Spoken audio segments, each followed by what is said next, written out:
Want a safe vaccine, or as safe as possible vaccine. Merck didn't hire you to come up with a particular position, did they? Did they tell you they want your research to have a certain outcome? No, this work was all done, frankly, it was funded by the National Institutes of Health. I mean, it's just funded by research that we did as a basic, I'm an immunologist and a mucosal immunologist. That's my expertise. There's an organization, and I want to put this in the record, called the Autism Autoimmunity Project, and I have a letter from the president urging people to give money to it because this project is going to fund research that is going to show the connection between vaccines and autism and other diseases. And they proudly say they fund Dr. Wakefield and Dr. Singh. Is that true? Yeah, it's true, Dr. Singh? Yes, I just received some money from that foundation about 2 months ago. My research is going on this issue for the last 15 years. Yeah. And I'm not saying there's anything I just wrong want to with make a point on that. Although this organization seems to have a particular point of view, how would you think they'd feel if your research came up with a different conclusion than what they wanted to achieve in their because they have a position they want in their research. Mr. Waxman, I'm a very honest, decent human being, unlike perhaps some other people that you might know of. I can tell you that if I found a connection which was not existent, or if my results did not support what this foundation wanted, I will even return the money to that foundation. Even though they want to prove. They never asked me to do any research. You're an independent scientist and you have integrity. What just answer yes or no, because I do want to ask. Beg your pardon? Please repeat. My question to you is, they have a point of view, but they fund you, you have integrity, and you're going to do your work based on science. Is that your answer? My answer is that I am getting funds from private sources because national agencies continue to decline my research grant proposals when I submit. Where else I'm going to go to get the funding? I'm trying to raise funding independently, my own, not necessarily. Have you been turned down by NIH? 3 times. I have attempted 3 times. I've written grants. NIH has not given me a single dime. I want just Dr. Wakefield to be able to answer the same question very briefly. Dr. Wakefield, you acknowledge you receive money. Do you feel that in any way raises expectations that your research would come out with the result that this organization wants? We are funded to test hypotheses, and we present the data whether the hypothesis was correct or not, and we have done that. We've gone on record as doing it. We publish negative studies in association with measles and Crohn's disease. That doesn't mean it's not there. It means that our hypothesis was wrong in terms of we could not find it using the technology. So we have gone on record as publishing both positive and negative data. I ask unanimous consent that these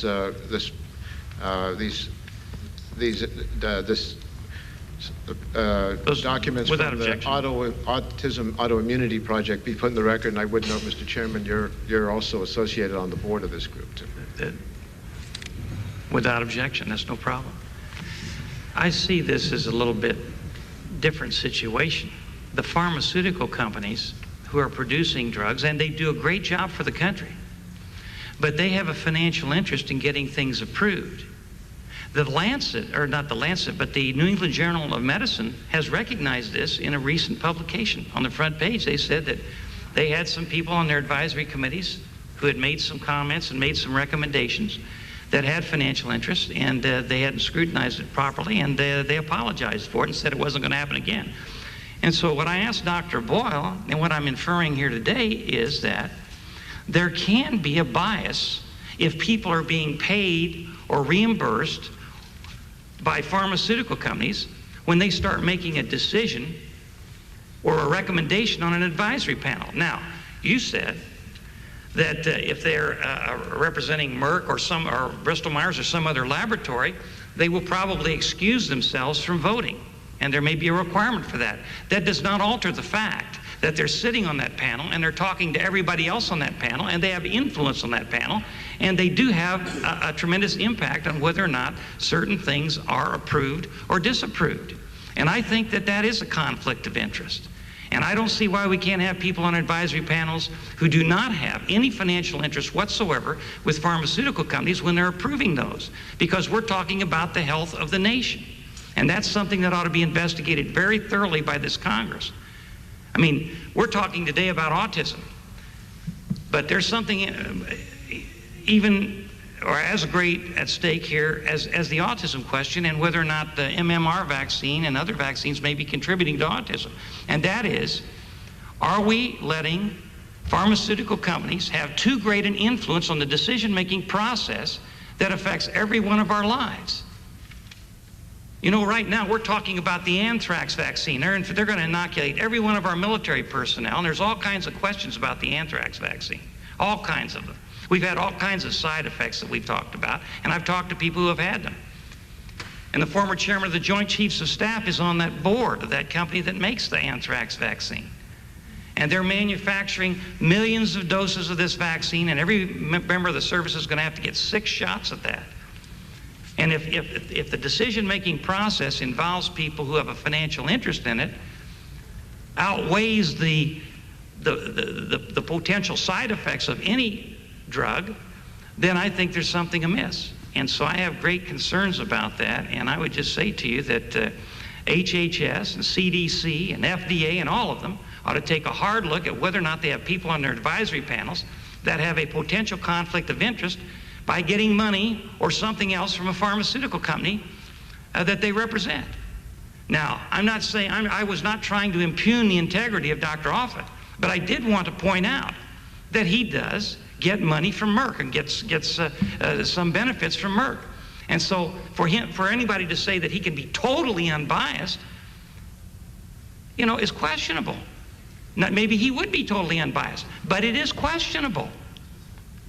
And so I think that, you know, this whole issue of whether or not the MMR vaccine is a problem. The measles vaccine has been found in the gut. It's been verified, and we still have this problem. And the question was whether or not it goes from the gut up to the brain and is a contributing factor to autism. But the companies that make the MMR vaccine have people on the advisory boards that are participating in the decision-making process. And so, you know, it makes me wonder whether or not we're really going to get to the bottom of it unless we go to outside entities. And that's not questioning anybody's integrity. It's just saying if somebody is getting, if I'm paying somebody money for some product or something, and there's something else that I'm going to make money off of, and they're on a board that's going to make a decision-making process, participate in a decision-making process, to say that they don't at least think about me and think about where the money's coming from, just boggles my mind. I think most people would. With that, do I have any more questions? Let's see what else we have here real quick. Brick Township and the meeting, the public insurance did ask. Okay, Dr. Boyle, for your information, at a public meeting in Brick Township in January of 1997, and you should know this, with CDC and others present, several audience members asked about the vaccines and the possible autism link, and they asked that that be checked. That's from Andy Napoli, the legislative director of Representative Chris Smith. And so I again want to stress that we want to have an answer from CDC. If parents in that township were wondering about the possible connection between these vaccinations and autism, why didn't CDC check on it? Why not? You're checking on everything else, the other environmental concerns around there. Why not check on the vaccine?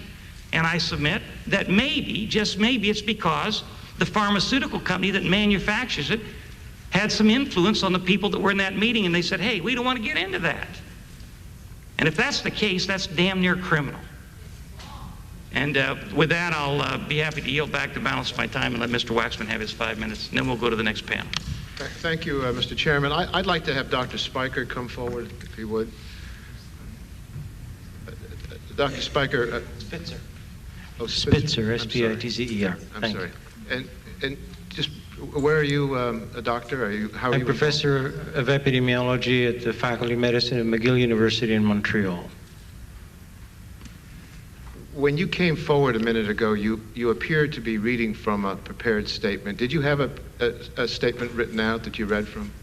Yes, I did. The circumstances are that I personally learned of this hearing and of related activities very late in the game. I have been an honorary assistant to 2,100 families in the United Kingdom who have great difficulty in getting scientific help and can't afford it.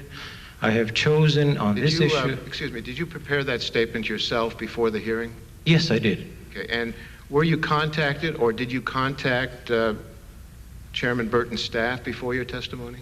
I did so indirectly, to the best of my knowledge, through a person named Ms. Barbara Fisher. And could you identify Barbara Fisher? Is she a... She's here in the audience. Is she a staff person for the committee? No, she's in the vaccination... when did you talk to her? Was it today or earlier than today? I spoke to her yesterday and the day before yesterday by telephone. About and met coming her, here? Met her this morning. Yeah, but you talked to her yesterday, the day before, about coming here to testify? Yes. Thank you very much. Dr. Offit. I'm sorry, it was primarily for the press conference, but with the possibility of being able to testify as well. Yeah. Some extenuating circumstances for which the rules didn't have to be observed. Dr. Offit, the chairman says he's not impugning your reputation, but sounds to me like your reputation has been impugned. You get money from Merck, they make the vaccine, you're an advisory committee for the CDC about vaccines. It's a apparent conflict of interest. Again, why isn't it a conflict of interest? Because as I sit on the Advisory Committee of Immunization Practices and make recommendations for children in this country, the only thing I consider is exactly how I would treat my own children. I mean, I take the job very seriously, and so the recommendations that I make are based solely on a careful review of the data that are presented to us, period. I don't have any conflict with regard to that decision-making process. It's simple in that sense. Dr. Boyle or Dr. Schwartz, what would happen if you excluded people from your advisory committee that worked in the area of research on vaccines or in some other area for a pharmaceutical company?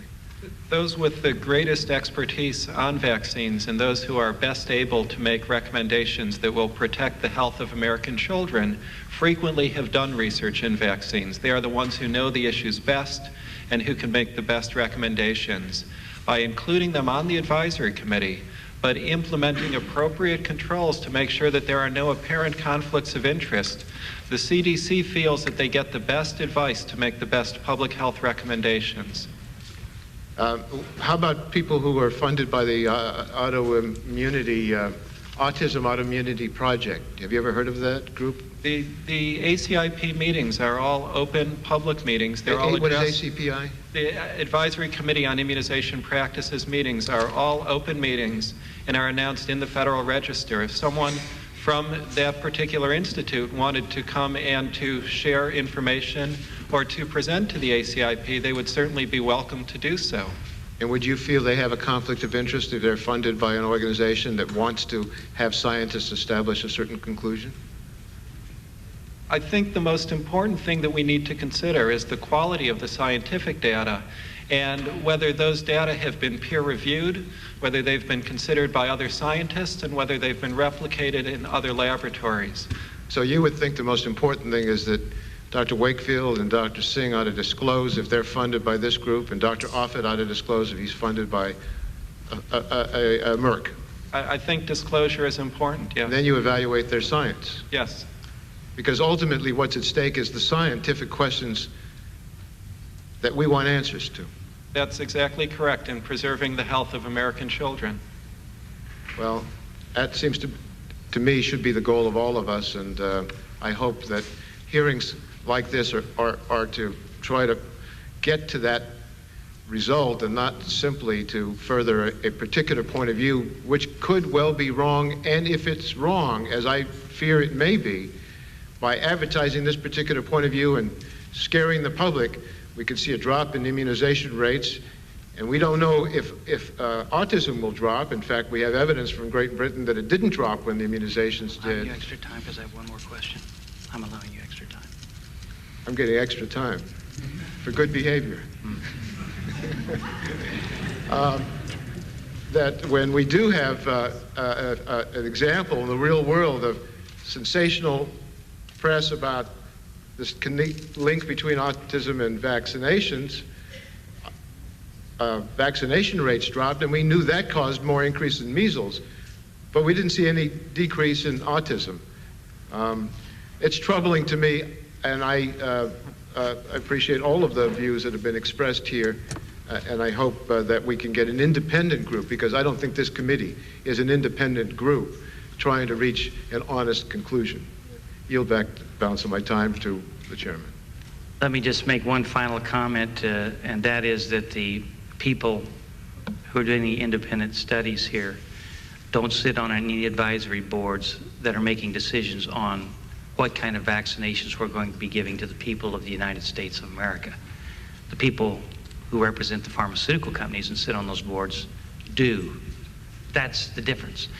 And let me just end up by saying that I really appreciate all of you being here. This is a very difficult issue. I think that it was unavoidable that there would be this kind of contention today, because we have a lot of parents and grandparents like myself who feel very strongly about the life that our kids and grandkids are going to have to lead. And on the other side of the issue are the people who are saying that there's no impact from the shots that are being given to our kids. And so the bottom line is that there's going to be strong differences of opinion.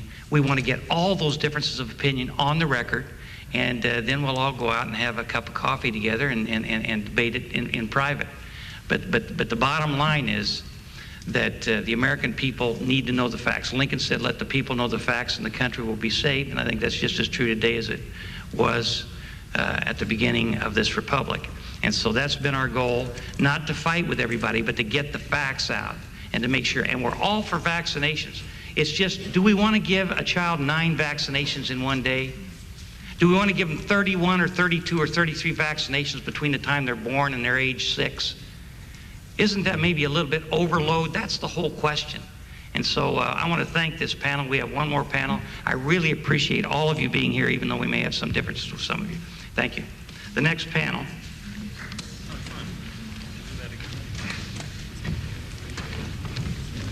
And I want to apologize to this next panel for having them sit there for so long.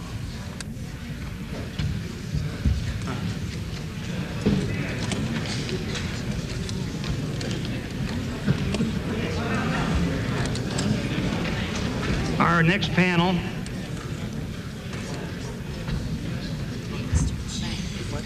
go ahead. While the next panel is coming up, we'll take just a couple-minute break here. The next panel consists of Dr. Bernard Grimland, Dr. Michael Goldberg, Dr. Mary Megson, Dr. John Upledger, hope I pronounced that correctly, Dr. Catherine Pratt, Dr. Deborah Hintz, and Dr. Edward Cook. And we'll start with you in just 1 minute here. Go ahead. We'll return in just 1 minute.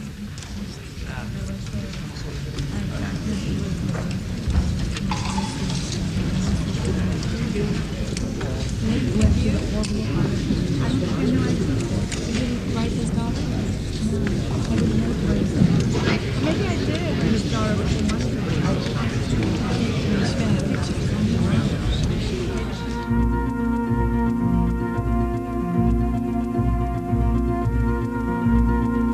Here's the C-SPAN 2 program schedule. Next, we'll continue with a hearing looking into the possible link between childhood vaccines and autism. At 3:50 a.m., a portion of today's U.S. Senate debate on the fiscal year 2001 budget resolution, focusing on Republican presidential candidate George W. Bush's tax plan and a plan offered by Democratic presidential candidate Al Gore. At 5 a.m., a discussion on media coverage of aviation accidents.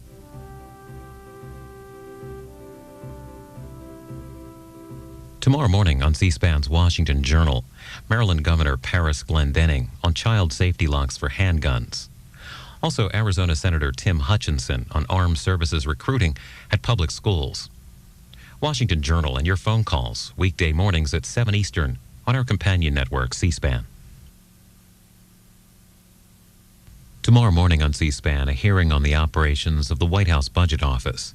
Budget Director Jack Lew will testify along with Comptroller General David Walker. Live coverage gets underway at 10 a.m. Eastern. This weekend on C-SPAN's American Perspectives, President Clinton at the annual Radio and Television Correspondents Association dinner. You can see it Saturday evening at 8 Eastern and Pacific. Now we continue with the hearing on autism and childhood vaccinations. A House panel is investigating the possibility that certain immunizations may cause the onset of the mental disorder in young children. In this part of the hearing, House members heard from researchers. It's 2 hours and 10 minutes. The committee will reconvene. Would everybody take their seats and shut the doors, please? Would the panel, and I appreciate very much your patience today, would the panel please rise?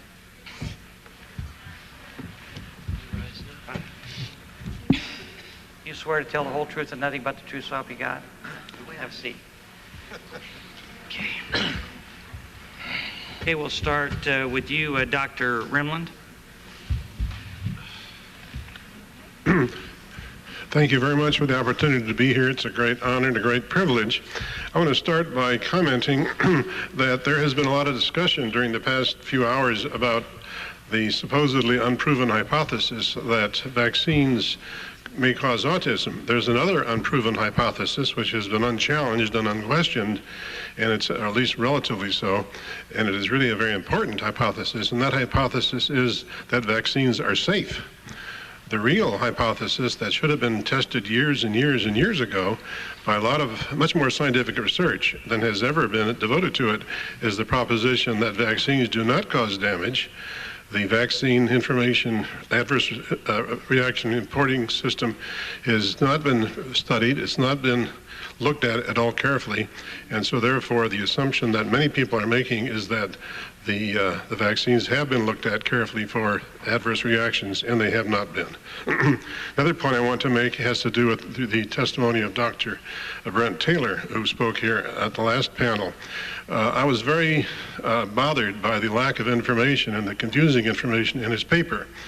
My entire life has been spent as a professional researcher. Almost 50 years of my life has been as a full-time professional researcher. I'm a fellow of the Division of Statistics, Measurement, and Evaluation of the American Psychological Association. I wrote a friendly letter to Dr. Taylor indicating that I would like very much to take a look at his data because I didn't understand part of it and there were some questions that I wanted to raise. He ignored my first letter. I sent him a second letter. He responded to that by saying, no, I could not have a look at his data. I then wrote to the editor of The Lancet urging that a blue ribbon committee be appointed to take a very close look at the data of Dr. Taylor. So I'm delighted that you have asked for it as well. My own son, Mark, was born in 1956 as a severely autistic child from birth. Our pediatrician, who had been in practice for 35 years at that time, had never seen such a child or heard of such a child. When Mark was 2, my wife and I found the word autism for the first time in a textbook. I was at that point 5 years beyond my PhD in psychology, never having heard of or seen the word autism before. Obviously it was a very rare disorder, extremely rare. None of us had heard of it. Today it is extremely common. There's hardly a high school kid in the country who has not heard of autism. It's a household word now, and that is not because of the picture Rain Man. That's because it is extremely prevalent. Despite the denials from some experts, there is a terrible worldwide epidemic of autism. In the mid-1960s, after my book Infantile Autism was published, I began hearing from parents throughout the world whose children had been normal until given the DPT shot. I began to make note of it and to ask questions about it in the form letters that I would send out to parents seeking information about autism.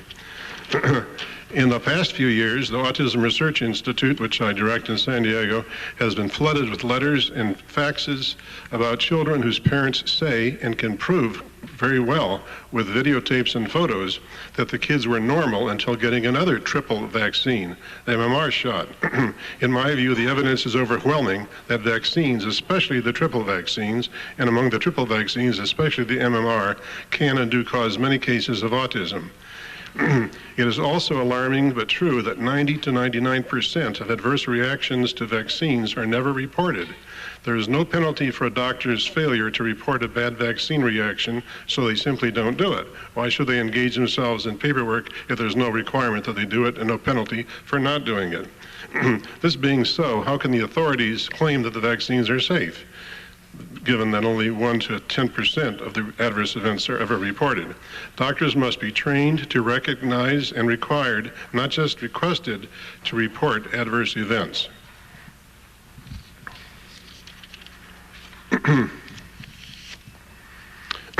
With regard to the question of genetics, they say that autism has a large genetic component and therefore vaccines must play a minimal role. My book, Infantile Autism, published in 1964, was the first systematic attempt to marshal the evidence for genetic relationship to autism. So I'm certainly not hostile to that idea. However, genes do not begin to account for the huge increase in the incidence of autism. There's no such thing as an epidemic due to gene problems. The increase ranges from 250 to 500% in various places, as other people have pointed out here. As the editor of the Autism Research Review International, I have just reviewed a very large number of studies on the genetics of autism. The next issue of the Autism Research Review is going to contain our review study. The results of our review are spectacularly inconsistent. The best guess is that there are at least 20 different genes that may or may not be much in favor of that, looking at that hypothesis. Well, I'm still interested in the hypothesis, but it is certainly not responsible for the increase in autism. The people who claim that the vaccines are safe claim that autism naturally occurs at about 18 months when the measles, mumps, rubella vaccine is routinely given. So the association is merely coincidental and not causal. But the onset of autism at 18 months is a recent development. Autism starting at 18 months rose very sharply in the mid-1980s when the MMR vaccine was introduced. For the previous 30 years, we've been collecting information from children born in the 50s, 60s, 70s, and so forth. For the previous 30 years, there were twice as many kids whose parents reported the autism started at birth as there were kids whose parents reported that the autism started at 18 months.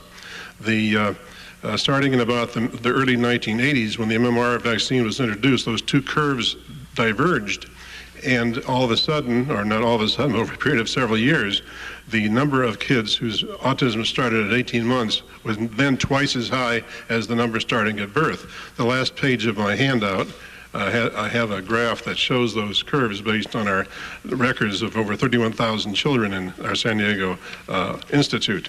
So that particular argument is against the MMR hypothesis is obviously a very poor one. Autism is the only severe chronic illness which has reached epidemic proportions, or is not the only severe chronic illness which has reached epidemic proportions as the number of very profitable vaccines has rapidly increased. Children now receive 33 vaccines before they enter school, a huge increase. The vaccines contain not only live viruses, but also very significant amounts of highly toxic substances such as mercury, aluminum, and formaldehyde. Could this be the reason for the upsurge in ADHD, asthma, arthritis, Crohn's disease, lupus, and other chronic disorders? It seems as though we are trading protection against acute diseases, such as measles and mumps and so forth, for a huge epidemic of chronic diseases like autism, the other ones I mentioned, asthma, and so forth. As a parent and a full-time professional researcher, I am bitterly disappointed with the medical establishment's dismal record with regard to autism over the past 60 years. The medical schools, as well as the governmental agencies, have consistently supported outmoded and disproven and unproven ideas, including the one that autism was caused by refrigerator mothers who did not love their children, and that's what caused autism. The medical establishment was opposed to behavior modification, what is now called the ABA approach. They said that this is not a way to treat autism because autism was based on deep-seated emotional problems and so the technique that was used to train animals could not be used to improve autistic children. That was untrue. They have ignored and continue to ignore the long series of studies conducted conducted both in the U.S. and Europe showing that the elimination of foods containing gluten and casein from the diet brings about marked improvement in many autistic children. They have consistently ignored the series of 18 consecutive studies conducted by researchers in 6 countries which show that almost half of all autistic children and adults respond favorably to high doses of vitamin B6 and magnesium, with no adverse reports from any of these studies. 11 of the studies were double-blind, placebo crossover experiments. There is no drug that comes even close to the B6 magnesium in terms of the safety, efficacy, and positive research findings, yet it's not being explored at all. Tens of millions of dollars have been spent on non-productive lines of research, while virtually no money at all has been given to research on the methods of alternative medicine, which are far more promising in terms of both safety and efficacy. The most interesting questions are not being asked. Why does the majority of any population survive such epidemics as autism, the bubonic plague, Legionnaire's disease, polio, and AIDS, while relatively few people succumb? The very obvious answer, and the most probable answer, is that the survivors have healthy, effective immune systems. Would enhancing the immune system decrease the likelihood of adverse reactions to vaccines, including, by the way, the anthrax vaccine? I hope that DOD will pay some attention to that. Good reason to think about anthrax in this context. Very probably. It is well known that the immune system must be adequately supplied with many nutrients if it is to function properly, including especially vitamins A, C, E, B6, and a number of minerals, including zinc, magnesium, and selenium. Nutritional levels of these substances are not only harmless, they are essential to good health. Since people do not change their diets readily, I believe that food should be fortified with these nutrients, especially foods that will be consumed by infants and children. Research along these lines, as well as on the safety of the vaccines, is desperately needed. Recently, Professor Clementson published a paper. He is the author of a 3-volume treatise on vitamin C, published a paper reviewing the evidence showing that individuals who are vaccinated without having adequate supplies of vitamin C in their body are far more likely to suffer an adverse reaction to the vaccine than those who have the higher levels of vitamin C. Dr. Archie Kalakarinas of Australia, a pediatrician assigned by the government to the bush country people, the outback people, found that there was the death rate, infant death rate of 50% among the children he cared for. They died soon after the vaccines. He found they were extremely vitamin C deficient.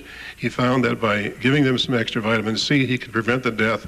And so the death rate went from 50% to 0 in a very short time. And Dr. Kalakarinas was given a medal by the Australian government. We should be giving our children vitamin C as well as other nutrients to make sure that their immune systems are well fed and function well, and I think we would see a lot less of the problems that we are experiencing today. As a parent and as a researcher, I believe there should be a marked redirection of effort and funding along the lines suggested above. Thank you. Thank you, Dr. Rimland. I appreciate your comments. Dr. Goldberg. Mr. Chairman and members of this committee, thank you for allowing me to have the opportunity to speak here today, and I wish to take a moment to examine the urgency of this epidemic. I am Dr. Michael Goldberg, a practicing pediatrician for over 20 years in Los Angeles, and I am on the clinical teaching staff at UCLA. I'm also the founding member of the NIDS Research Institute, a parent-physician partnership developed to expedite the research on behalf of children with special needs. Out of necessity and a desire to help, my practice is comprised primarily of children with autism, ADD, and other special needs. I am here before you today to share my frontline, everyday experience with these children. Experience has overwhelmingly convinced myself and my colleagues that these children are a disease and can be treated. In turn, I hope to propose a unique medical research model that combines the tenets of basic science and strong academics with an unprecedented sense of clinical urgency. To understand this new autism that everyone keeps speaking about, one must actually step back and look at the increased understanding and incidence of autoimmune diseases across the board from the mid-1970s to the present day. All one has to do is look at the medical literature and realize that every disorder we have associated as immune-connected, immune-mediated defects, the immune system, lymphomas, multiple sclerosis, Alzheimer's, lupus, ulcerative colitis, irritable bowel syndrome, rheumatoid diseases, and even aging have all become recognized as in part an autoimmune process or an illness. As Dr. Galpin, an authority in infectious disease immunology and a pioneer in the application of immune modulators and a member of the NIDS Medical Board, likes to say, the friendly fire of our own bodies causes the damage.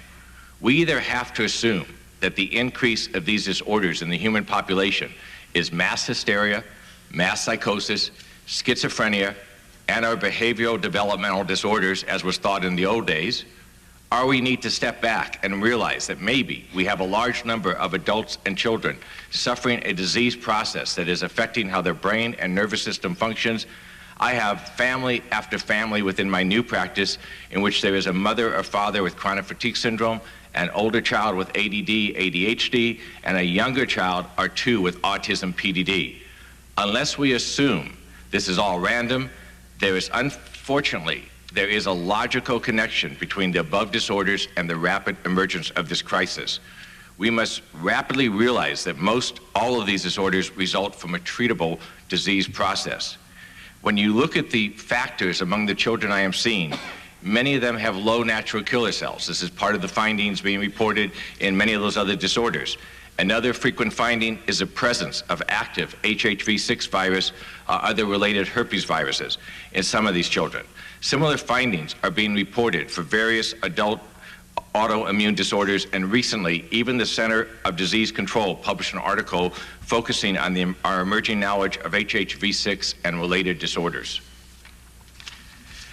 Fortunately, while people talk about the unknown entity of autism, I can show you picture after picture after picture that has allowed me, with the help of researchers Dr. Ismail Mina, Dr. Bruce Miller, to look at neurospec scans and understand what is going on in the brains of these children.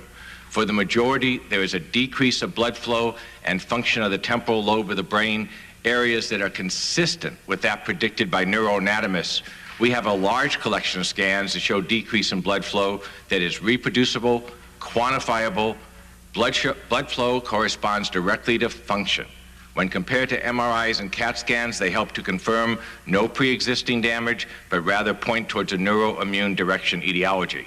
In fact, as we learn more through imaging and scans and technology about the brain, in a recent New England Journal of Medicine article a year ago, they discussed the immune-brain endocrine connection in the hippocampus, a system that with the CA1 and CA2 nuclei and neuron affects cognitive function, fatigue, and memory.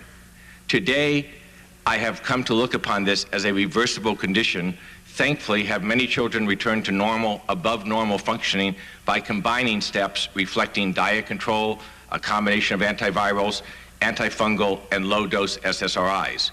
Parents who are told their child would never be independent, never be able to earn a living, who one day might have to be placed in an institute, have seen their children become top of their class academically.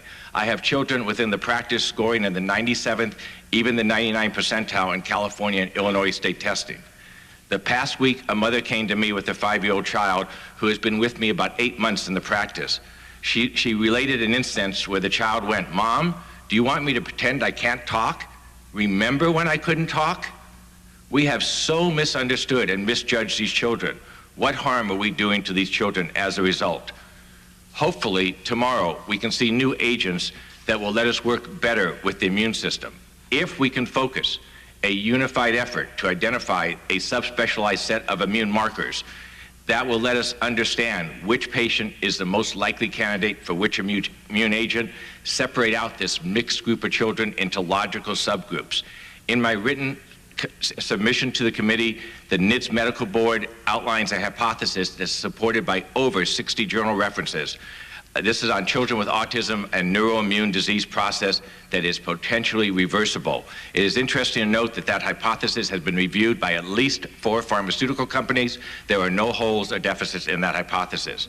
With the NIDS Institute are researchers who are all heavily credentialed.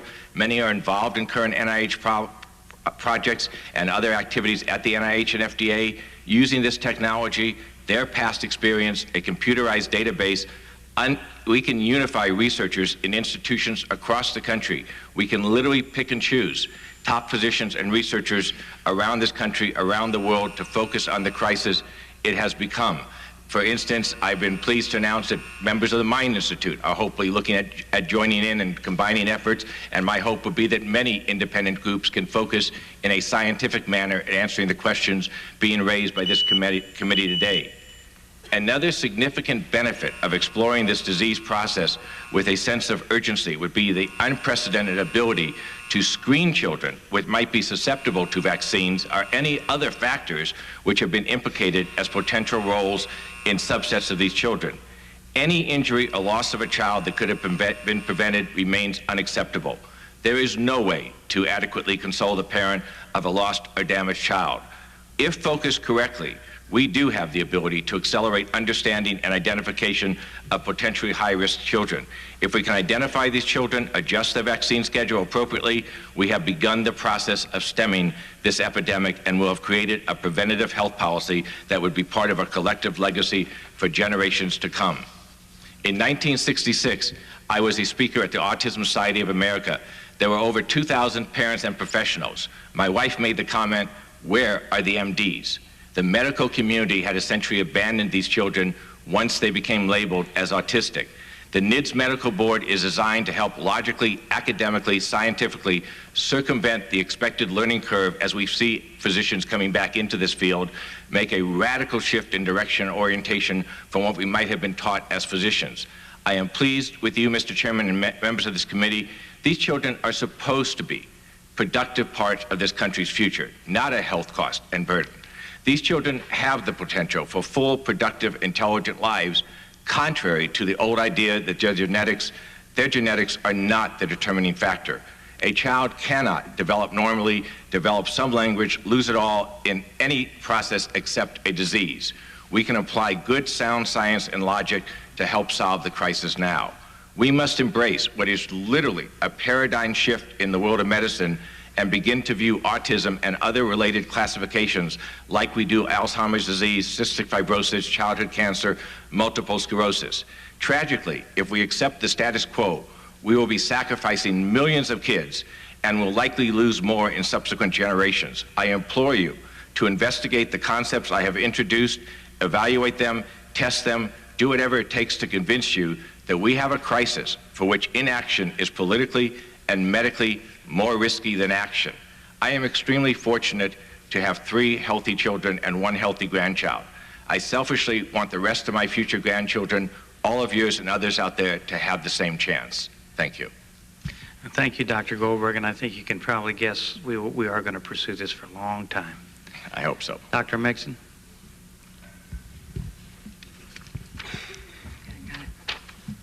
Mr. Chairman, members of the committee, my name is Mary Meeezzles. I'm a board-certified pediatrician, fellowship-trained in child development, a member of the American Academy of Pediatrics, and on clinical faculty at the Medical College of Virginia. I've practiced pediatrics for 22 years. In the last 15 years, I've worked only with children with developmental disabilities. That is, learning disabilities, attention deficit hyperactivity disorder, mental retardation, cerebral palsy, and autism. In 1978, as a resident at Boston Floating Hospital, I learned that the incidence of autism was 1 in 10,000 children. Recent surveys have suggested an incidence in several parts of the country of between 1 in 300 and 1 in 600 children. Over the last 9 months, I have charts now in an office I opened last June on 1,900 patients. Well over 1,200 of those have full-blown criteria for autism. I have 70 autistic children in a clinical trial, and I'm beginning a second clinical trial to look at treatment on these children. At the same time, the State Department of Education says there are only 1,522 children with the diagnosis of autism in the state of Virginia. Okay. Mental health, mental retardation agencies have scrambled to set up infant intervention programs and have had a hard time keeping up with the volumes of delayed infants and toddlers. I have served as an advisor for the city of Richmond and the surrounding counties as they set up these infant programs, also set up special educational programs for children with autism. Now, there are autistic classes in each county, several classes in several schools. It's very rapid rise over the last several years. The segment of children with the regressive autism who develop normally and then regress usually between 18 to 24 months has increased dramatically. This past week, I was involved in 4 cases of children who were perfectly normal in their development until they had their school-age shots at age 5, DPT, hepatitis vaccine, MMR, and within weeks, they were autistic. In the past, this was unheard of. In the vast majority of cases, I have discovered that one parent or another reports night blindness or other rare disorders associated with a defect in something called a G protein. G proteins are proteins inside the cell that join receptors that sit in the cell membrane. They are cellular proteins that upgrade or downgrade signals in their sensory systems all over the body that regulate touch, taste, smell, hearing, and vision. They're important also in turning on or off multiple metabolic pathways, including those for glucose, protein, lipid metabolism. They also turn on and off pathways for cell growth, differentiation, and survival. Close to the age of autistic regression, we are adding a second defect to the G protein, namely pertussis toxin, which completely disrupts these G protein pathways. The opposite G protein pathways are on without the off switch. In my research, I've discovered that some children are protected if they have the lipid-soluble form of vitamin A that found from natural sources. In those children, especially the ones who are breastfed, they will be able to some of those children get the early vaccines in spite of having the genetic defect and do fine. However, the measles, mumps, rubella vaccine at 15 months of age depletes the body of all vitamin A. When they get the DPT the same day or several months later, many of these children disconnect. Several metabolic problems that I'm seeing repeatedly in these children, the pathway to break down the storage form of glucose in the body is on without opposition. These children have elevated blood sugars. In the past week, I've been made aware of 4 cases of autistic children who developed juvenile onset diabetes. There's a 68% incidence of diabetes in the parents or grandparents. Lipid breakdown is turned on without opposition. I have many 2.5-year-old children that I've diagnosed with autism who have serum cholesterols of 240 and above. There's an incidence in 1 of 3 of these families of a heart attack, a parent or grandparent under age 55. And those were diagnosed with hyperlipidemia. Of great concern, cell growth, differentiation, and survival is turned on, which leads to uncontrolled cell growth. The first 60 families I examined, there were 62 cases of malignancies associated with the RAS oncogene in 60 families. I have also discovered that the measles antibody that the body makes once they're exposed to the measles vaccine cross-reacts with intermediate filaments. Intermediate filaments are the glue that hold the cells that line the gut wall together. So when they get that MMR vaccine, they develop a leaky gut. Intermediate filaments are also important in areas of high stress. And one of the areas of highest stress in the human body is the upper small intestine, right below the stomach. They develop a chronic autoimmune disorder at that point. The loss of the cell-to-cell connection also occurs in the blood-brain barrier and in the cells that surround the bile canicula where toxins are excreted from the body. So any toxins they're exposed to leak through the gut wall and they cannot pump them out of the body. The loss of cell-to-cell connection interrupts another process in the body that's very important called apoptosis, or the ability of neighboring cells to get rid of an abnormal cell. The MMR vaccine at 15 months precedes the DPT vaccine, which turns on uncontrolled cell growth, differentiation, and survival. Most families have reported cancers in parents or grandparents. The genetic defect found in 30 to 50% of adult cancers is a cancer gene, the RAS oncogene. This is the same defect that is the defect for congenital stationary night blindness. In Harrison's textbook of internal medicine, which is the standard textbook in medical schools all across this country, it is stated it is absolutely contraindicated to give the MMR vaccine or a measles vaccine in the face of vitamin A deficiency. I'm afraid that some of these children are facing that vaccine and they're already deficient in their vitamin A stores, and then they cannot reconnect pathways. Most of us in our current diets have the lipid-soluble form of vitamin A taken out. This lipid-soluble form is found in liver, kidney, milk fat, and cod liver oil. In low-fat milk products, however, it's taken out and another water-soluble form is added, which they are unable to absorb. Pardon me, Dr. Yes. Mixon. You heard all those buzzers? Mm-hmm. That means that I have to run to the floor and vote, or else I'll be voted out of office. Okay. Which I don't want to happen. So would you please bear with me? I'll get over there and vote and get back just as quickly as I possibly can, because I'm very interested in everything that you folks are saying, and I do want to get answers to a number of questions. Okay. I think we have 2 votes. I'll be back just as quickly Okay. as possible. So we stand in recess. There are how many votes? Always listen. I think everybody better get a cup of coffee, because there are 4 votes. It's going to take probably half an hour before I get back, so I apologize. We'll stand in recess. Yeah, me too. Thank you. I'm glad that's the reason they left.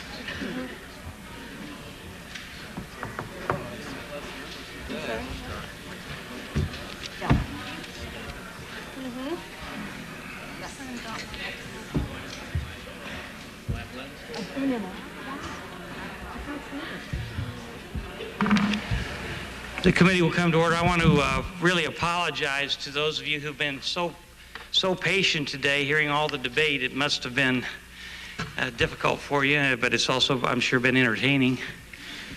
Would you close those doors back there after everybody gets in? Okay, we left with Dr. Megson in a very impassioned moment of her talk. So, Briefly, I was talking about in the vast majority of these children, I get a history from one parent or another of a disorder associated with a defect in these major signaling proteins, the G proteins. As I approached my research, I looked through the eyes of these children and tried to figure out what their world was like. And now that I have talked to them and know what questions to ask these children, I understand how these G protein defects affect their perception. They have a severe loss of rod function in their eyes. And there are 4 beautiful studies that have been out there, published for several years, that show this. They're left then with cone function in which to see their world. And cones give us color and shape in our environment. The only situation I could imagine that having only color and shape to organize my world was those magic eye puzzles. You know what I'm talking about? That you look beyond, you back up, and then you get a box of 3D. That's the only place in their visual field where they get the 3D impression of objects. Correct.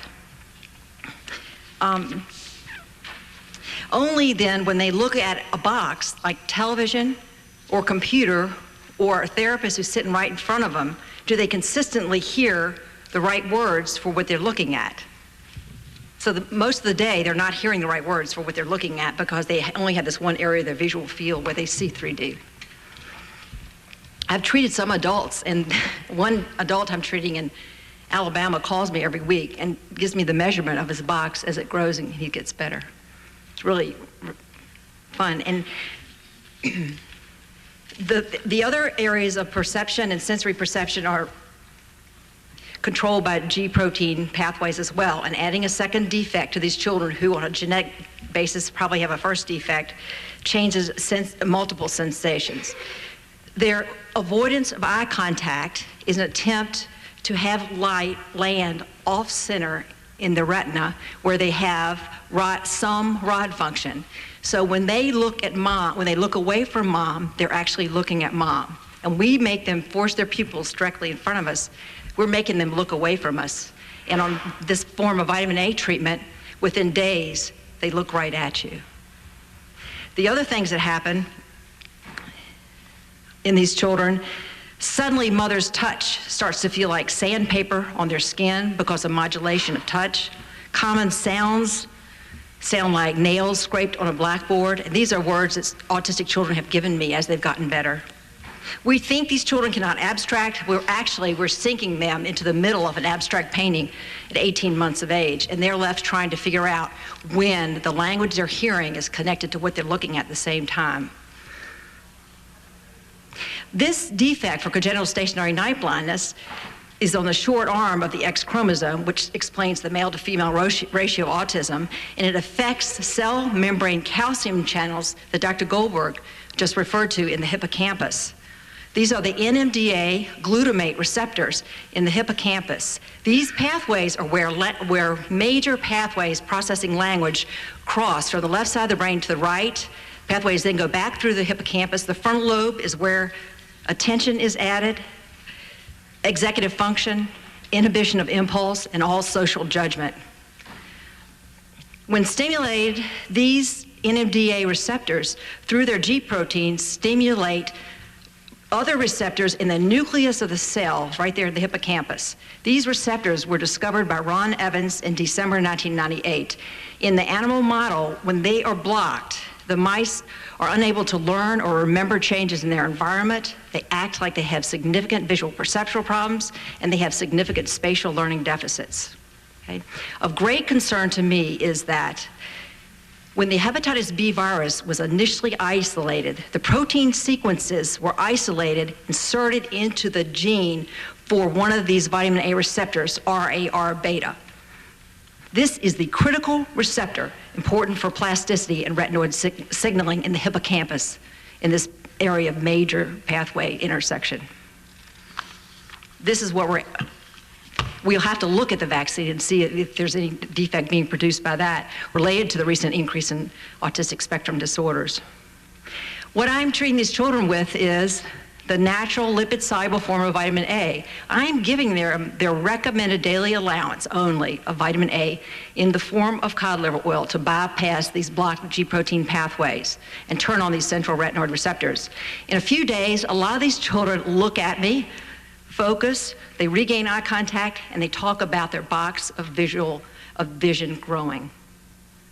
After 2 months on this vitamin A treatment, I give them a single dose of a medicine called bethenacol, which stimulates pathways in the parasympathetic system in the gut. What I discovered is that there are nerve receptors in the gut called acetylcholine receptors or muscarinic receptors that are blocked in these children. This medication mimics acetylcholine. It does not cross the blood-brain barrier. I give it to these children, and in the office sometimes, 30 to 40 minutes after the initial dose, after having pathways corrected for several months on vitamin A, when I bring them in, give them this medicine, observe them, they connect in the office. I've had children look at me, talk, act out, talk back to their mother, use vocabulary above their chronological age. This is a disconnect. And I've seen this again and again and again. Bill Walsh in Chicago has seen it, Woody McGinnis in Arizona. One child I've treated beginning last April, her IQ scores have gone up 105 points, from 60 to 165. This treatment improves cognition, but these children are still really physically ill. Their vitamin A stores are depleted, oftentimes before, if not before, at the time of the MMR vaccine, and they can't compensate it for these blocked pathways. Vitamin A has been called the anti-infective agent. It leaves them immunosuppressed when they're depleted. They lack cell-mediated immunity. Adding a second defect to this GI alpha protein blocks a very important pathway in the body where you convert retinol into something called 14-hydroxyretroretinol. 14-HRR is needed to turn on T cells. I give these children cod liver oil. Cold water fish oil is the only natural source of 14-HRR. The children get well.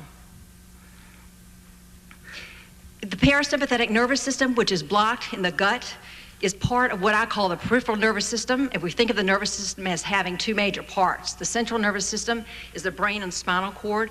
The peripheral system is divided into two parts. The sympathetic nervous system is your fight or flight response. Everything that happens to your body when you run away from danger. Dilate your pupils, increase your heart rate, increase your blood pressure. The parasympathetic side of the nervous system, peripheral nervous system, allows us to sit back, relax, focus, and digest our food.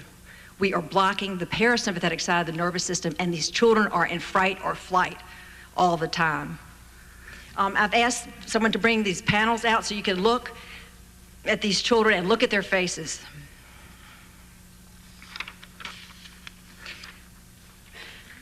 I live in a small middle-class neighborhood with 23 houses. I recently counted 30 children who are on stimulants for attention deficit hyperactivity disorder. 1 week ago, my oldest son, who's gifted but dyslexic, had 12 neighborhood friends over for dinner. As I looked around the table, all of these children but one had dilated pupils. After 2.5 months of taking his recommended daily allowance of vitamin A and D and cod liver oil, my son announced, "I can read now." The letters don't jump around the page anymore. He can focus, and his handwriting has improved dramatically. In a survey in his private high school for dyslexic students who are bright enough to go to college, 68 out of 70 of those children report night blindness. They see headlights like starbursts, and they get a whiteout when their picture's taken. I think we're looking at a national disaster right in the face, and I think it's affected thousands of American children. The children, in a way, with autism, ADD, dyslexia are lucky because they're identified. There are many other children out there who are not identified, who've just been disconnected. We must direct all of our resources and efforts to establish multidisciplinary centers to treat these children. Insurance companies should pay for these evaluations, both medical and psychiatric and treatment. For over a year now, I have been paying for speech therapy for these children. They are able to talk, but they don't know what to do with their mouth. I've had 10-year-olds wake up and talk, and insurance companies do not pay for rehabilitative services on these children. These children then are physically ill, immunosuppressed, have a chronic autoimmune disorder affecting multiple organ systems. We must get funding to look at the etiology of autism, identify these children prior to autistic regression, and prevent this disorder. Implementing vaccine policies that are safe for all children should be our first priority. Mothers from all over the country have brought pictures of their autistic children to Washington this weekend. Most of these children were born normal and lost to autistic regression. Look into their eyes and you're going to hear their silence. Thank you very much. We're going to read the text of your comments very thoroughly. Thanks. Dr. Upledger. Yes, thank you. I'm John Upledger. I'm an osteopathic physician, and I thank you for inviting me to come and present. I should probably give you a little bit about my background first, because you'll understand that I'm coming at autism not in disagreement with anyone, but by adding another parameter to it. First of all, I used to teach biochemistry, so the molecular things are not new to me. But I practiced general medicine and surgery for about 11 years in Clearwater, Florida, and then got into some of the rather avant-garde things, and they invited me up to Michigan State University, where I became a clinician researcher in the Department of Biomechanics. Being a researcher in biomechanics, I was researching a system which ultimately became called a craniosacral system. And the craniosacral system is simply a semi-closed hydraulic system. The boundary of the hydraulic system is the dural membrane, which encases the brain and spinal cord and provides sleeves for all of the cranial nerves and also for the spinal nerve roots. The fluid inside of it is cerebrospinal fluid, essentially. Of course, there's blood flowing and so on and so forth within vasculature, but it's not really part of the system. And it's called semi-closed because the control volume of the volume is controlled, inflow, I'll be all right. The inflow of the volume is controlled and it's rhythmical, and the outflow is rather constant and it reabsorbs the fluid. So you have a circulation of fluid with a rhythmical rise and fall of fluid volume and pressure within this system. If one looks at advances as we go along, we used to think that cerebrospinal fluid bathed the surface of the brain, and that's what it did. And it's probably about 8 years ago when it was very definitely shown using radioactive tracers that cerebrospinal fluid is formed in the ventricles of the brain, and within seconds of its formation it not only bathes the surface, but it penetrates all the spaces between all the cells that form the brain. It also goes down the spinal cord internally as well as externally. More recently, in a symposium called Neuroprotective Agents by the New York Academy of Science, I came across a piece that had just been discovered, and that is that cerebrospinal fluid not only circulates nutrients and carries away waste products, it also has chelating agents in it, so it cleanses the brain of metallic deposits, which would be the mercury, the aluminum, that kind of thing. So it's very important, if you look at it this way, it's extremely important that cerebrospinal fluid flow be kept moving. Stagnation of cerebrospinal fluid is going to lead to brain dysfunction. Now, in my work at Michigan State developing this department, developing this whole system, what happened was it was decided that I would be working with now brain dysfunctioning children. and see the applications. Autism happened to be one of the things that I was assigned to. So for 3 years, I spent 2 days a week at the Genesee County Center for Autism, and I went in there not even understanding the first thing about what autism was. We did do work with what was called hyperkinesis in those days, and we found out on a structural level that the hyperkinetic child could be made, could be relieved of his hyperkinetic activity if we released a compression at the base of his skull between the first cervical vertebra and the base. In tracing this backwards, this happens a lot during delivery. The obstetrician had the baby's face down. The obstetrician assists the baby coming out under the pubes. The head comes anteriorly or forward, and the cervical vertebra goes that way, and they jam together. You release that jamming, and you get rid of your hyperkinesis in a matter of minutes many times. That isn't the only cause for hyperkinesis, but when it's there and you release it, it is very definitely going to show you clinically that it's over. We also found out that in newborns we could treat colic this way. Now, when I got into looking at autistic behaviors, there's several things that we noticed, and being a novice, I wasn't about to accept anybody's word for anything, and I went over there with a neurophysiologist and another fellow who's generalist in science, a design specialist, and we started going every week, Thursday and Friday. Our observations showed, first of all, that the kids were banging their heads, a lot of them. There was 28 kids in that first year we went there. And I noticed their head banging and they're chewing on their wrists. They get all the way down to the tendon sometimes. And we also were told they suck on their thumbs, and I saw that, but they weren't making an airtight thing with their lips. What they were really doing was pushing up on the base of their skull. So we thought about this a lot, and one would say, okay, they're banging their heads. And this happened to be a behavior mod center that we were working in, so I had them take the helmets off. And we let them bang their heads. I watched very carefully, and it looked like they were trying to knock something loose in their head, like something was jammed together. When we started looking at their wrists and everything, I thought, okay, maybe they're inducing a controlled pain for a pain they have in their head that is uncontrolled. Because I think anybody here would agree that sometimes when something hurts and you just can't get to it, you'll give yourself a pain somewhere else and at least gives you some sense of comfort. And the other thing that might be happening is when they're chewing, they're inducing endorphin production and getting that natural analgesia, because endorphins are like a natural morphine. The thumb sucking clearly, to the point where it was causing the teeth to protrude forward over a period of time, the thumb sucking clearly was an attempt to mobilize the base of their skull. Now, anatomically, and now I'm in biomechanics, and so I'm thinking anatomically, and what I'm doing a lot of on the other days off is getting very fresh cadavers, dissecting them, studying membranes, and all of that kind of thing on the inside of the head.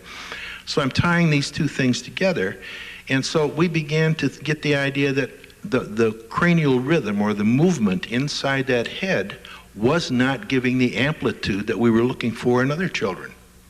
The autistic head just didn't have the craniosacral rhythm, the activity, so it wasn't pumping cerebrospinal fluid. Hence, you would get an accumulation of toxic metals. Okay? You would also get a deficit in the delivery of fluid that was carrying nutritional agents and carrying away metabolic byproducts. You would also get a thing that we began to understand clearly, and this became the model we put forth after about the second year, and that is that something occurred to denature the membrane biochemically so that it would not expand and accommodate the normal growth pattern of the skull as it was trying to expand and the brain as it was trying to grow. So if a brain is trying to grow against a resistance of a membrane that's having difficulty expanding, you're going to cut down cerebrospinal fluid exchange, you're going to cut down blood flow. Well, we finally got into it and we started decompressing heads forward to backward in this direction. Forehead forward, back of the head backwards. And we just sit there and hold it, a small force over a long period of time. And ultimately the head would begin to expand in that direction. When it did, those things that looked like they were trying to create their own pain, the thumb sucking stopped, the head banging stopped, And the wrist chewing and that kind of thing stopped. And they stopped spontaneously after we released that particular forward to backward compression. And that was probably very close to 100% response. Now, you had to spend a lot of time to get an autistic kid to lay on a table in an autistic center and let you work on them and let them be quiet. But after we saw them 3 or 4 times, they would actually come in, lay down on the table, and take your hands and place them on your head, on their head where they wanted them. And I would go along with that. Now, the next thing I wanted to do was expand the head side to side. And I had a lot of graduate students with me all the time. I didn't know what to do with them. So I would put one student on each leg, one student on each arm, and I would just start expanding the head laterally. Well, we found out that after we got that expansion done laterally, first of all, the child would very, very much relax, and their body would go into all kinds of contorted positions and stay there. As they stayed in that contorted position, you could feel energetic changes going on throughout their body. And when they finish that particular thing, they're very liable to turn around and kiss you and give you a hug. And after that, they became sociable. So what I'm looking at is a model here that says, okay, decompress these membranes. What caused the membranes not to expand? And then historically, we started looking at it. Febrile episodes were extremely common. Now, the fever could be due to a vaccine reaction. It could be due to a viral infection. It could be something in utero that occurred when mom had a little fever when she was still pregnant. And it seemed as though it was taking about 2 to 3 weeks historically for most parents to discover the signs of the changes occurring that later were called autism after the febrile episode. So we chalked up the idea that most likely febrile episodes could cause a change in the biochemistry of the membrane so that it did not accommodate the growth process as readily as it could. Now, that doesn't fly in the face of genes at all, because I'm sure that genes control some of the accommodative process of the membrane, of the dural membrane, and therefore, if they have a genetic predisposition to a membrane that's vulnerable, it takes a smaller shock to make the membrane become less accommodative. That doesn't bother me at all. We also found out, after we got this going, I was invited over to London to start an autistic treatment program for children at a craniosacral therapy clinic, and again in Brussels. And in London, I have to tell you that I wound up evaluating children that I thought were autistic from a craniosacral evaluation perspective. And I wound up with 42 children in that clinic, and I was there for about 4 days evaluating. And 38 of the parents out of the 42 said the febrile episodes were subsequent to a vaccine. And most incriminating, and this would be in the late 70s, the vaccine most incriminated by the parents, in their opinion, was pertussis. When I went over to Brussels, it was an entirely different thing. The feel of the head, the energy patterns in the head, everything was different. And almost all of the autistic kids I picked up there had been delivered by vacuum extraction. That is where they put the suction cup on the head and just pull. And if you consider a plumber's tool, you know, and you clamp it on the top of the head and you pull, what you're going to do is you're going to extravasate a lot of capillary blood. And when blood breaks down, as it deteriorates, it becomes bile in one of its stages, which is extremely irritating. And so the tissue that has these red blood cells that are deteriorating begins to contract and cause scarring and lose its accommodative ability. And I think in Belgium, that was the main cause we came across, okay? In this country, it's a great variation. At the Autistic Center, where I spent the first 3 years of my experience, I would have to say that 2/3 of those kids were in foster homes, so you know we didn't know much about their background. But when I finished the contract for autism at the Genesee County Center in Flint, we opened up a clinic at the university, and there I have to say that probably 50% of the parents were totally convinced that the autism was secondary to a febrile episode, which more often than not they related to a vaccine reaction. And I don't say that that's yes or no, but I say it certainly does deserve a healthy look. Now, Some of the things I would like to share with you that we did, and it's interesting that Dr. Megson talked about parasympathetics, because one of the pieces of research we did on our autistic children was to monitor with a thermograph their hand as we were stretching the membranes in their head. And as we got some releases, the temperature of the hand would go up 2 or 3 degrees Fahrenheit, which indicates that the blood vessels in the hand are relaxing. You're getting a better blood flow. And in order to get a better blood flow, you have to reduce the activity level of her the sympathetic nervous system, which she was referring to, and that is the flight or fright system. So we were able to reduce their sympathetic activity by working on their head and stretching their membranes. Now, the whole thing begins to make a lot of sense if you consider then the things that we were watching happen. If we got a child's membrane stretched in all directions and he was feeling pretty good, he would take on a lot of good behaviors. And if we got that to happen, and then if we didn't, our research was held up always from June till September when school was out, and getting the contract renewed and all that kind of thing. So we had a lot of children who didn't receive treatment for 2 or 3 months, and they would regress. And I look at it this way, that their head is trying to grow, their brain is trying to grow, but they need a mechanical stretching activity, which is craniosacral work, to keep the membrane spreading enough so that it will accommodate that intended growth process. And if you don't have that for a while, then you begin to regress because the pressure on the brain and the reduction of fluid activity, the reduction of blood flow, all begin to reoccur. So the next thing we tried to do, and we've done this successfully, I would say with 30% or so of our parent groups, and I didn't have the opportunity to do it the way I'd really like to, but we taught them to do this treatment process once a week, and then maybe see a therapist every 6 weeks or so. And that seemed to work if the parents were willing and able to learn how to do it. It isn't hard once you get the initial job done. Then it's a question of maintenance, which is not too difficult. And that's one of the things we look for. Now, I left the university in 1983 and took time out to develop a prototype for a holistic health center for Unity churches. And then we started our own institute in 1985, the end of 85. Since that time, the way we handle the problems, first of all, we don't focus always on autism because the kind of difficulties we have with the craniosacral system can involve anything from autism to hyperkinesis to chronic pain. Seizure activity is a big one we work with, and all of those kinds of things. But about 4 times a year we will have a special intensive program for just autistic children. And that's what we do, and we try to help the parents learn how to work with it. And when I say intensive, it's a week. It's from 10 o'clock in the morning till 6 o'clock at night, and it's hands-on work almost all the time.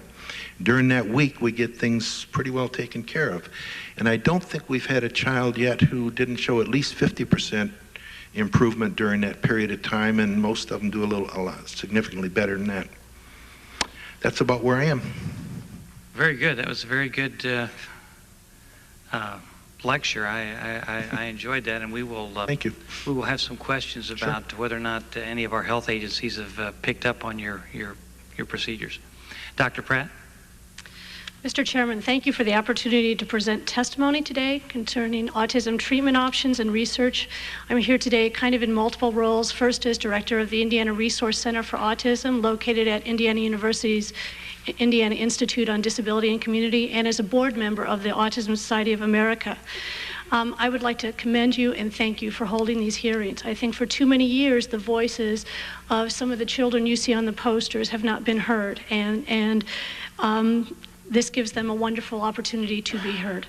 While I have your attention, I would just encourage you to do 2 things. One is to continue funding the Centers for Disease Prevention and Control in terms of looking at the incidence prevalence of autism. One of the things is I was preparing and working with your office on providing testimony for this is that it's clear that we don't have a true idea of the incidence and prevalence of autism across the United States. The other thing that I would encourage you to do is to work with your colleagues on supporting 3301, which is the Omnibus Children's Health Bill that would provide clear direction to the CDC and the National Institutes of Health. I am probably the oddity on this panel. I'm not a physician. And I spend a lot of time in classrooms and in homes and around the state of Indiana visiting children and their families and the educators and other professionals who support them. And while I know that there is broad disagreement about whether there really is an increasing incidence of autism or not, I know that we are incredibly busy. I know that I hear from professionals out in the field and from family members that they truly are seeing many more children than they ever saw in the past. And so I have to listen to their words. In terms of the potential causes of autism, I hope that you realize that autism is referred to as a spectrum disorder. And along with that, that probably reflects the idea that there are a spectrum of reasons that children do develop the characteristics associated with autism. And that each of the professionals and family members who are here today are painting just a piece of that picture for you. And that I would really encourage you and to propose legislation and funding that would look at the possible multiple causes of autism. And along with the vaccination issue, also the issues around environmental situations, other issues that parents keep reporting as being possibly related to the occurrence of autism. I have never heard from any of the families an issue about whether they want to vaccinate their child or not. I think the issue is in terms of safe vaccinations. And as a professional in the state of Indiana, I know that there is some broad disagreements about whether there is a link between autism and vaccinations. As a professional who works with families every day, here's my position. If I could have helped avoid those 4 families who are here today from having a child diagnosed with autism because of giving them accurate information, I would have done so in a heartbeat, regardless of what the research tells us. And I think that is the issue that all of us face, is that when the research may not be proving it, when we hear the stories, we want to avoid further stories from being told. In addition to that, I would also, in addition to looking at the research behind causes, I would also encourage us not to forget about the 500,000 other individuals and their families who currently have the diagnosis of autism and the needs that they have. And I think that the families and several of the panelists today have talked about some of those needs. The first one is in terms of early intervention, and I really applaud the National Academies of Science and the National Institute of Health for starting to look at the essential components of early intervention programs that are most effective. I think that we have focused a lot of effort on looking at specific programs, and while there is some broad disagreement about which of those specific programs is most effective, I think that there is some general agreement that is arising about the components of those programs, and I hope that those things will really be looked at. And based on the testimony that I've heard during the National Academies of Sciences meetings, it is very clear that additional research is needed to try to really build a case for the various components of effective programming. The next issue that I'd like to cover is full funding for IDEA and the professional development efforts. In a recent report, it was noted that 44 out of 50 states are not in compliance with the Free and Appropriate Education mandate of the Individuals with Disabilities Education Act. And while those reasons may differ from state to state, I would believe that part of the reasons are really due to funding. In addition to that, there is tremendous need for trained professionals in the field. And sometimes professionals are placed in the role of supporting challenging individuals, and they do not receive any training or guidance or assistance in being able to do so. And so I would really encourage that we look at providing funding support to states for continued professional development. In addition to that, you've heard from many of the parents the need for accurate information to pediatricians and other physicians. They play a critical role. They are oftentimes the first people that parents talk to when they think their child may have the diagnosis of autism. The information that they can provide to families can help to set them on either the right track or the wrong track. And so I really encourage education for them. Another issue that I hear from families a lot is in terms of insurance coverage and funding sources. And in my written testimony, I provide the example of a family in Indiana who was denied coverage for her child's appendectomy because he had the diagnosis of autism. Autism is considered as a pre-existing condition by some insurance companies, so they are excluded from insurance coverage. The families that you saw today, I hope that you realize the tremendous accommodations that they have had to make to be here today. And And in their lives on a daily basis, the tremendous financial devastation that many of them face, the stresses on their marriages, and I'm so glad to see that many of them are here, fathers and mothers together, is just unbelievable, the stress on their entire lives. And you know it firsthand as a grandparent of what that tremendous stress can be. I also need to tell you that your support is greatly appreciated by the autism community. Your support is even more greatly appreciated by your daughter today. I would also help you realize that you would realize that when insurance companies turn families away, that they look to other funding sources, whether those are state or local agencies. And in many cases, that money, that funding is non-existent, or it isn't adequate for the family support needs. Families are told that they have a window of opportunity for their children, and at that point, they run to get those services and supports that they need. And when they are denied the money, the funding that they need to be able to provide those services, they will do anything to and risk tremendous devastation to be able to reach those goals. A population that I hope we won't forget, though, are the adults who have autism.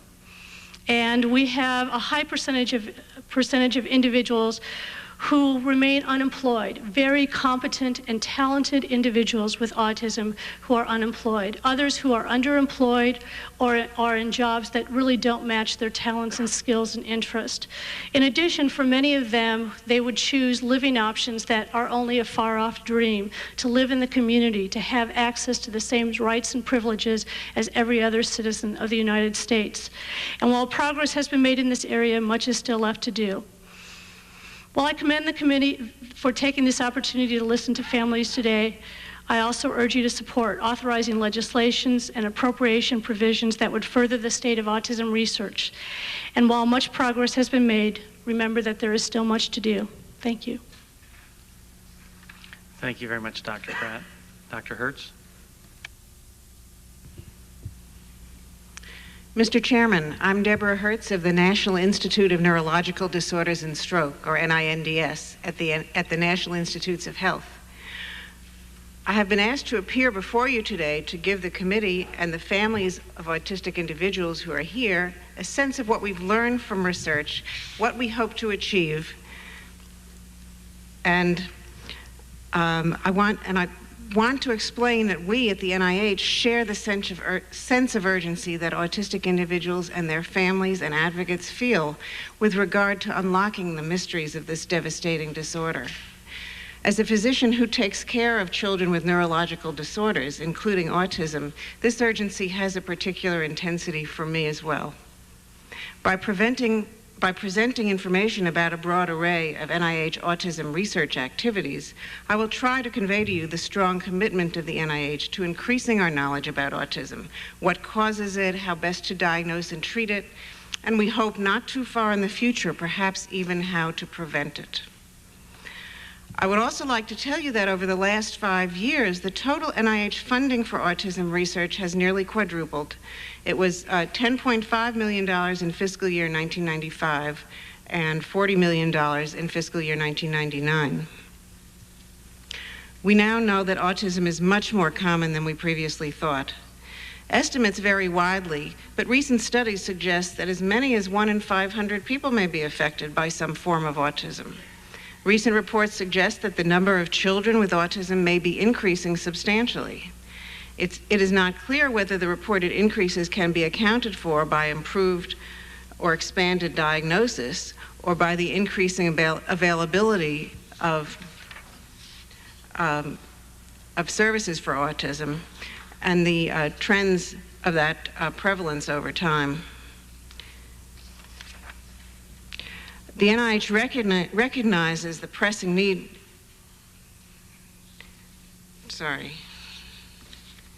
the pressing need to look into these issues and to do this work, and is actively working to design studies that could give us the knowledge in these areas.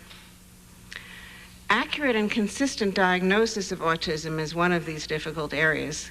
To address this problem, and in response to the requests of concerned parents, the NIH sponsored a 1998 meeting of major medical and professional societies, parent advocacy groups, and federal agencies to review existing evidence for autism screening and diagnosis.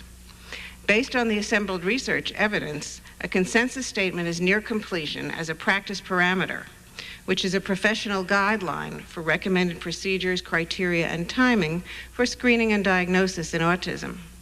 This will be the first time that such a multidisciplinary group has reached consensus on screening and diagnostic procedures in the areas of autism. The specific practice parameter or clinical recommendations, once it's approved, which we expect it to be shortly by the boards of various relevant professional societies, will be published in widely read medical journals. In the vast majority of cases, no specific underlying cause of autism can be identified.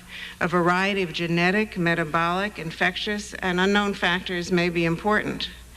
The NIH supports research directed at exploring the possible role of these various factors and is exploring the feasibility of a very large, multi-agency prospective study that could shed light on some of these questions. A working group convened by NIH in 1995 reached a consensus that for at least a significant subgroup of people with autism, there appears to be a genetic susceptibility that most likely involves multiple genes, and the NIH has conducted 2 major meetings on the genetics of autism. An exciting development this past year has been the identification of the gene for Rett syndrome, an autism spectrum disorder. In addition, genetic hotspots, potential chromosomal locations for more classic forms of autism have been identified. In another area, NIH is supporting a major pediatric brain imaging initiative to learn how the brain develops in normal infants, children, and adolescents. And this will provide important data for a comparison in studies of developmental disorders such as autism. Although there is currently no known cure nor treatment which can reverse all of the symptoms of autism, interventions designed to alleviate specific symptoms are available. In November 1999, the NIH held a workshop in conjunction with the Department of Education on treatments for people with autism and other pervasive developmental disorders. The purpose of this was to evaluate the current biological, behavioral, psychopharmacological, and biomedical treatments in autism, and to identify critical research needs in autism treatment. The written reports and recommendations from the working groups at this meeting have recently been assembled and are currently being reviewed by the members of the NIH Autism Coordinating Committee, which is a group from various institutes involved that coordinates the NIH research activities, and also by the representatives of autism advocacy groups to see where we go from here in pursuing various avenues of treatment research. I have just very briefly described some of the NIH autism research activities. There's several more presented in my written testimony. I'd like to add that autism research is a major priority for the NIH, and we're committed to continuing to work to expand our efforts. I was trying to stick as closely as I could to the 5-minute limit, Mr. Chairman, so that concludes my prepared statement, but I'd be pleased to respond to any questions you might have. And your full statement will appear in the record. Dr. Cook?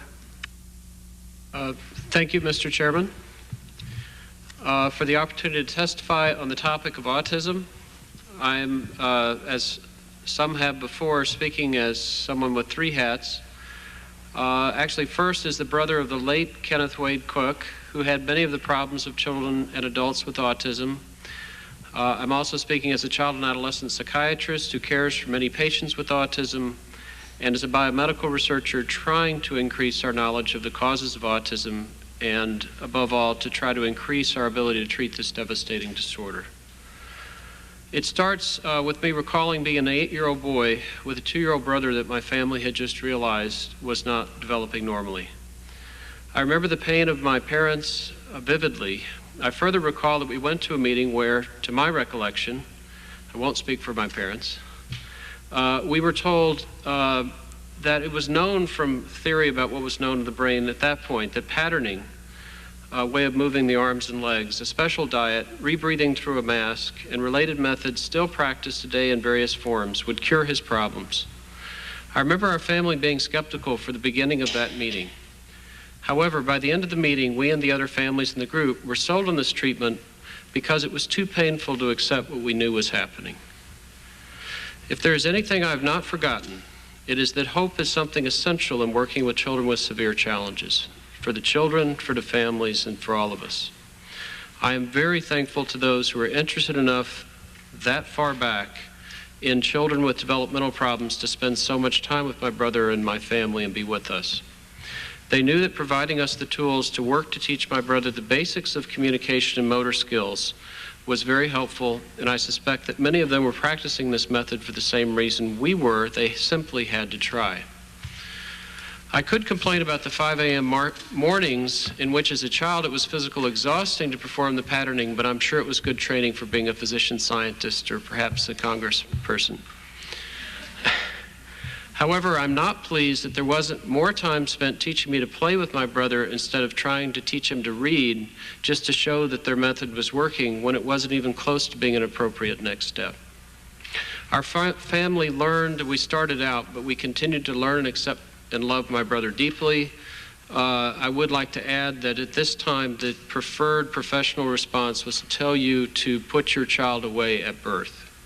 And some of our increased awareness, I'm afraid, actually positively, is that we don't simply ship the kids away. We felt sort of like we were going against advice to keep them in our home, which we did for 10 years. I am very thankful that children today have more opportunities for education due to congressional legislation. Excellent community support, a model community support in St. Louis was vital to my family during my brother's last years. Mostly, I miss him deeply since his death. His death remains unexplained, as his original problem, although the two are certainly related. It reminds me that not only is there much suffering, there's also death with this disorder. So obviously I'm also a physician scientist because I can't accept this even after he's gone. Having several hats as brother, physician, and scientist can be extremely painful. I recall my anger as a child when investigators found that patterning wasn't effective. As it turns out, I collaborate with people at the same institution at Yale today. But I wondered, how could they do such a thing, and how could I now be in their shoes now that I've studied secretin and have failed to find that it's working as much as initially claimed? The only thing in my defense, frankly, fighting myself here, is to say that I actually shed a tear when the data were analyzed for secretin. Because even though in the bottom of it there's not a lot of plausibility to it, I don't care. I wanted this to work deeply. And that's probably where my anger is that all these things haven't provided what they say they will. And I'm the first one that wants them to work. So our laboratory, not being satisfied with the status quo, has worked on neurochemistry, neuroendocrinology, neuroimaging, and neurogenetics of autism. The reason for our current focus on genetics is the data, not our impressions or our wishes, show it to be the most powerful influence in the etiology of autism, and many have been studied carefully, maybe not carefully enough. It is not the only influence. I would agree with what was said several times. It's certainly not the only influence in autism. It is certainly not a simple single gene disorder. If it was, we would know for sure what that single gene was. However, and this is very important, it is a rare event in my lifetime to realize that suddenly molecular genetic study of autism spectrum disorders provides one of the best scientific opportunities in medicine. I must say, usually throughout my career, I've had to have my passion, and my colleagues say, yeah, it's very important, but there's no scientific opportunity. We can't learn anything there. And in genetics, we're actually ahead of most other medical disorders when we study autism. In terms of why study genetics of autism, I think it's unlikely, and I would have said this before recent events, it's unlikely that gene therapy will be the result of genetic research in autism. It is also unlikely that genetics of autism will explain a relatively recent increase in measured autism prevalence. The point of genetic research is to develop treatments that will correct the missing or abnormal signals for a small set of nerve cells in the amygdala, hippocampus, and cerebellum so that the nerve cells mature. And I very much agree with those who are optimistic on this point. These are not children who have brains that cannot further develop. That's my view. But it's a view as a scientist. You don't see the sort of changes in the brain that would make things not move forward. If we knew the signals, what has long been a too complicated puzzle of autism will become simple enough for us to understand. We're all challenged in a sense in trying to make sense of this. So although the simple idea is to provide gene therapy, oral delivery of more traditional small molecules, which we usually refer to as medications, is likely to be more feasible and preferable, partly because there are few treatments that we haven't wanted to take back. And that's certainly something I've learned as a physician. I try things, they make sense, but if they don't work, it's time to stop them. Two recent developments in the broader field of developmental disorders show that complex situations may be better understood through molecular genetics. The first is the finding of the gene for FRAXA, or Fragile XA mental retardation. This is very relevant to autism since a substantial proportion of children with FRAXA have autism spectrum disorders. Although one wishes knowledge of a gene will lead to new treatments sooner, the results of a decade of research in FRAXA to understand the mechanism is leading to an almost exponential growth in understanding of complex interactions of molecules in the process of learning. Mentioned earlier, which is actually quite historic, is the recent finding of the gene for Rett syndrome, because this is actually finding a specific gene for an autism spectrum disorder. It is noticeable that it's caused by a single gene, MECP2, but that it has a course of regression in social behavior and communication between the first and second birthday.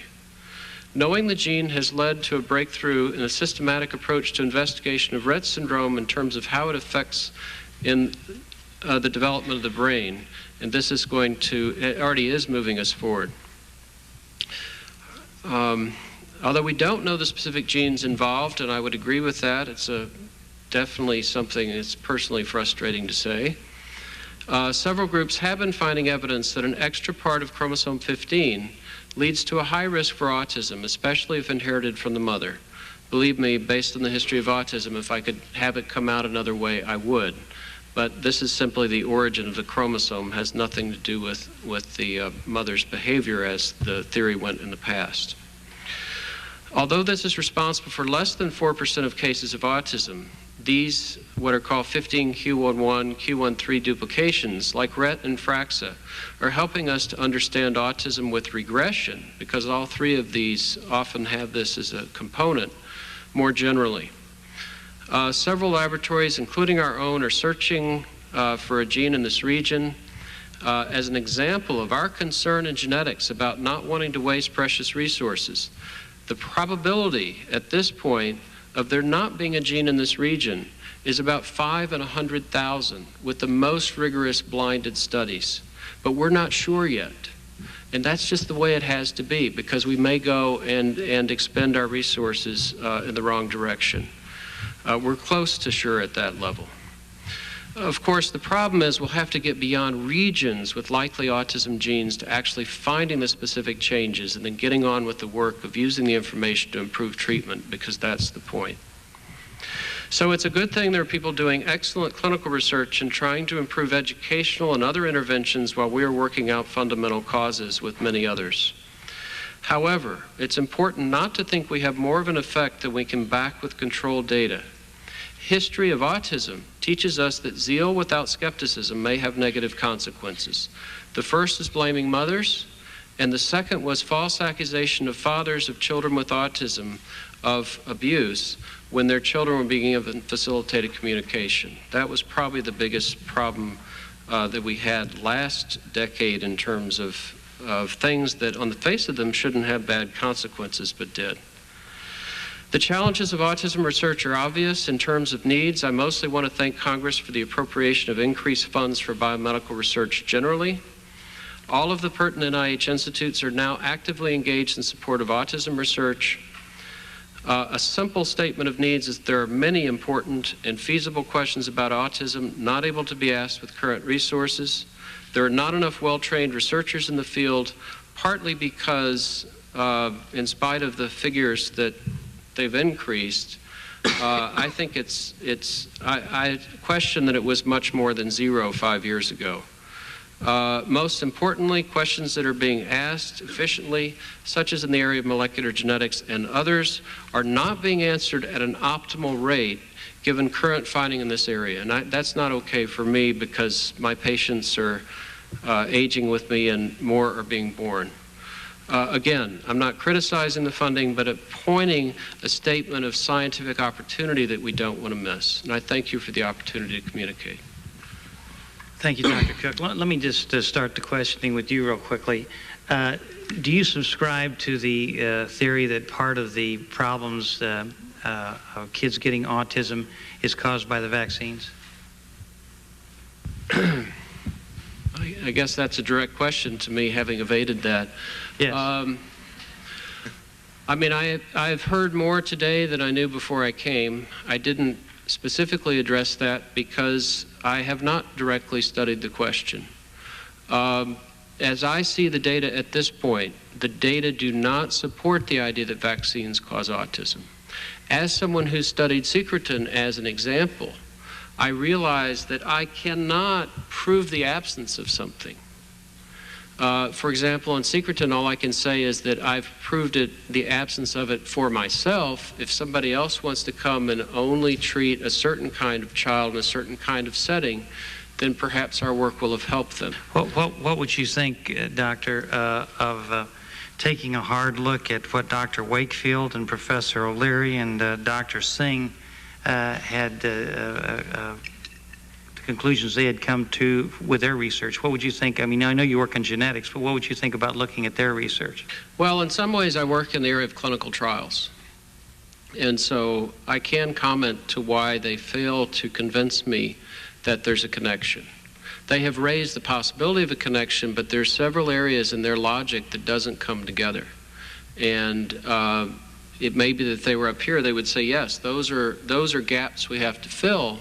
But I'm concerned that in the presentation, starting with the original paper and today, they haven't sufficiently highlighted where the gaps are. So the logic falls apart a few places. First of all, if we know that we've prevented a lot of autism by preventing rubella-caused autism, which was a prevalent cause 20 or 30 years ago, as Dr. Chess showed, then why is it now that it's MMR and all of a sudden it's measles?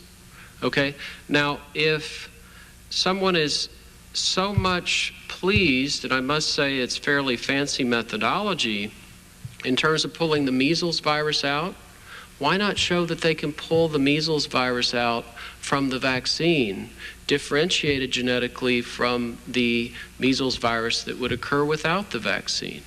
I mean, so these are holes, and my main thing is what I hear from the positive side is an almost total lack of self-criticism. Okay. Okay, but that's a key point of the scientific method. You don't think that their research is worth taking a look at? Oh, I think their research is very interesting, and I think it's particularly interesting to what I think, and this is an interesting epidemiological question, if there's autistic enterocolitis, and I think they have interesting data, how much of the total group of autism is it? From what I've seen, it would not nearly be enough of autism to account for an increase in prevalence. Well, you heard the testimony, and I'm going to go down the line with the rest of you in just a minute. But if I have a child that's vomiting, I very much agree with you heard the testimony of the 4 parents as well as the testimony I did about our grandson. And within just a day of them getting these shots, their temperatures went up and they started the violent reactions and it got worse. How would you account for that? Is that just a coincidence or what? Well, if I'm to take that as a reason for their autism to be caused, then I will agree with the parent that told me that their child had autism because they took a 2-day trip leaving the child with very good grandparents. They came back, the child had autism suddenly. Am I supposed to now tell them, yes, you're right, because you see the connection because of a potential coincidence? You're right, you caused it by taking 2 days off and leaving your child in very, very loving hands? I think we got to be very careful and use careful epidemiological approaches. Dr. Taylor has done the best epidemiological study. There's not another one on the other side. If there was, then I would weigh it. In fact, I'd give more weight to a positive, well-done epidemiological study. We've only got one. Well, I'm not a doctor, but it just seems to me that the scientific community ought to have their minds open to all possibilities as far as the causes of autism is concerned. And I just, from your testimony, you sounded like it's a gene problem. Oh, no. And the vaccines could not possibly be a contributing factor. No, they could, but the people that think that they could, the people that want to raise the hypothesis, and I'm somebody who has spent a lot of effort testing other people's hypotheses. I think there's a lot of duty for when people raise a hypothesis, including Dr. Wakefield. They've raised from GI studies, raised an epidemiological hypothesis. I think it's his responsibility to test the hypothesis carefully. Just as what I mean, I've thrown out hypotheses that I quite loved, and you know, they were great. They weren't all genetic. Some were immunological. But you have to go with the data. Okay. If I have the data, I'll go with it. But you know, when you studied secretin, did you use more than one dose or study more than one dose in your study? No, as a matter of fact, before we did the study, there was a meeting which included people who were convinced that secretin worked, who said it was one dose, and we used the dose it was supposed to be.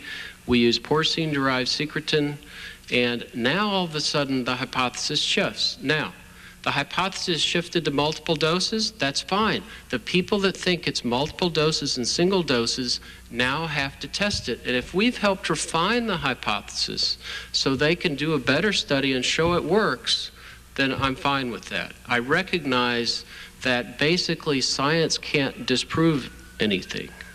It's really meant to, you have to actually set up a hypothesis to tear apart to accept the other one.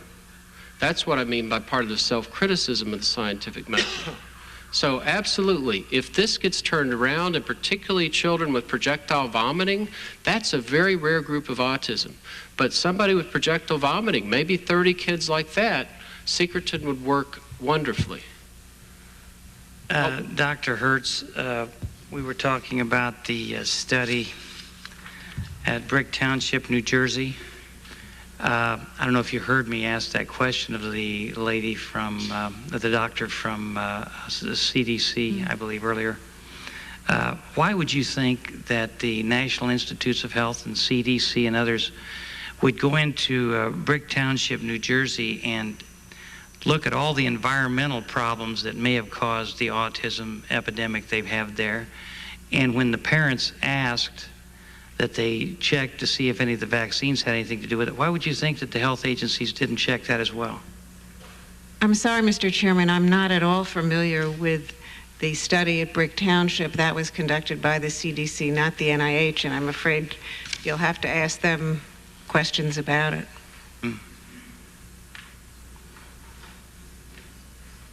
I'd be glad to tell you about activities that the NIH is doing in this area, however, if you'd like to hear some. What would you say about the NIH taking a hard look at the studies done by Dr. Wakefield, Dr. O'Leary, Dr. Singh, and some of the theses that Dr. Megson espoused earlier? I think that examining scientific evidence is always a useful thing to do. There's nothing wrong with that. I think that in terms of the vaccine issue, I'd just like to say that you are right. We do need to keep our minds open. I think we do have to, I do feel that at this time, the available valid scientific evidence does not support that vaccine is a cause of autism. You know what bothers me about a lot of this is Dr. Cook and you you say, if there's a hypothesis that says this, it has to be proven before we'll even take a hard look at it. That's the impression that I'm getting. And no, let me just finish. The problem is that there are a large number of children that have acquired this problem shortly after getting these vaccines. And when scientists and doctors from other parts of the world come up with a thesis, I think it's irresponsible to out of hand just discard that and say, well, that's something they have to further prove because their hypothesis has not yet been proven. It seems to me that you say, hey, if there's a positive result there, if it looks like there may be something there, why don't we take a look at it too instead of keeping yourselves confined to one area? If you let me finish, Mr. Chairman, I was going to tell you about all the efforts we are making to look at that. What I was going to say when I continued is that even though that is the case at the moment, we do take this very seriously. We take the concerns of the parents very seriously. And when we have reports like this and concerns like this, we do address them. We are taking 3 steps at the NIH. We're undertaking 3 projects to look at the relationship of vaccine and autism. One of them is very immediate. That's going to be done in the centers that now exist, that the Child Health Network that has centers of excellence in autism. They have about 1,000 children enrolled. In conjunction with the centers, the Deafness and Communicative Disorders Institute and the CDC, they're going to take a look at the children who have regressed and look at their vaccine histories and study this issue, compare them to other children. That's going to be done as soon as possible, hopefully this fiscal year. In addition to that study, something I've been working on, and we are planning at the NIH to look at the very important issue of not only vaccines, but risk factors for development of autism as well. I've had a number of people today testify from the health agencies that there's no scientific evidence that vaccines, that autism is related to vaccines. How do they know that? Now, I mean, how do you know that? A vaccine is put out on the market, and children all take it. There's an increase. Let me just finish. There's an increase from 1 in 10,000 to 1 in 400 or 500. So we have an epidemic on our hands, and yet the health agencies of this country are telling us there's no connection between these vaccinations and autism. How do you know? I don't know that there's no connection. What I know is that the evidence that has been reviewed by the British Medical Research Council and the epidemiologic evidence doesn't support a large-scale causation.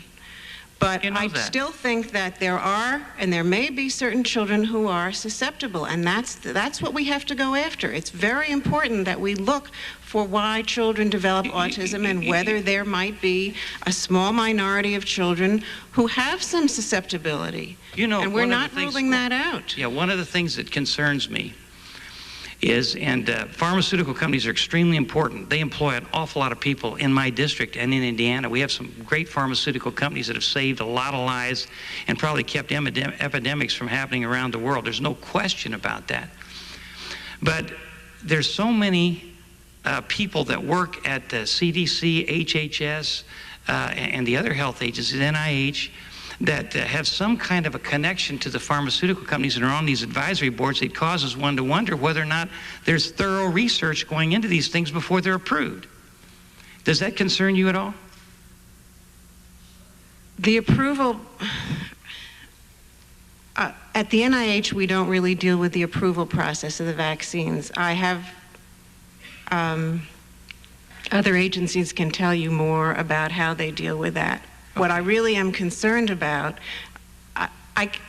it's hard for me to convey to you that there's nothing I wouldn't do to stop autism from occurring and to stop children from developing this disorder. But then what I would suggest is that we're going to get all these studies. I'm going to get them. And we're going to send them to all of the health agencies, and I want the health agencies to write back and tell me whether or not, after they do some research, whether or not they feel there's any merit to these arguments. And I want them to look at, and I'll get other members of Congress to join me if necessary, I want them to look at Dr. Wakefield, Dr. O'Leary, Dr. Singh, Dr. Megson, all of the doctors that have come here today with various solutions that have worked, Dr. Upleger with his cranial manipulation. Those things ought to all be looked at, because we're giving all of the health agencies in this country billions and billions and billions of dollars, and for them not to look at every avenue for possible treatment for these things, I think would be wrong. Let me just go down at this end here and give you all a question here, Dr. Rimland, Goldberg, Megson, and Upledger, and Dr. Pratt. Do you think, from what you've heard today and from what you've seen in your scientific research, that there's a possibility that the vaccines are contributing to the increase in autism? Start with you. Not only a possibility, there's an extremely high likelihood. Would you pull the mic close to you? I want to hear it all. Would you?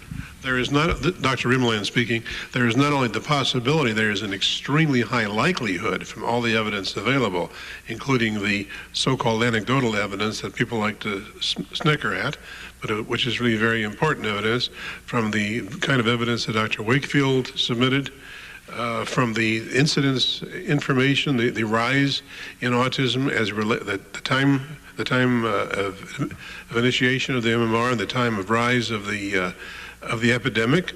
The data that I provided on my handout, which shows that the late onset autism started just at about the same time that the MMR was initiated. There's just a world of evidence that leads me to think that it's extremely likely that when the final answer is known, if it is ever known, that the MMR will be strongly implicated as an important cause of autism. Dr. Goldberg? With caution as I say this, as a practicing pediatrician, I have vaccinated children in my practice who I considered high risk. I mean, I've literally had a godchild, 1 foot in autism, 1 foot out, vaccinated her along the way. As I stated this morning, I, however, tried to practice vaccination policies that I was taught 20, 30 years ago. You don't vaccinate an ill child, you use certain plans. I never gave a child a hepatitis B shot in the nursery yet.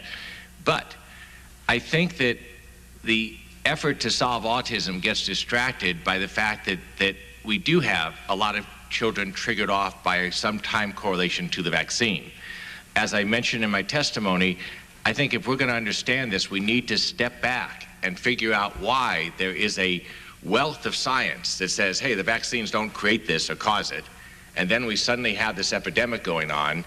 And I really believe the way it will come out in the end, whether we do it in the next 6, 8 months or in 10 years, is going to be this will all tie in from the 80s and 90s to what's going on in our population, and is not specifically the vaccine, but the vaccines are playing a role in it.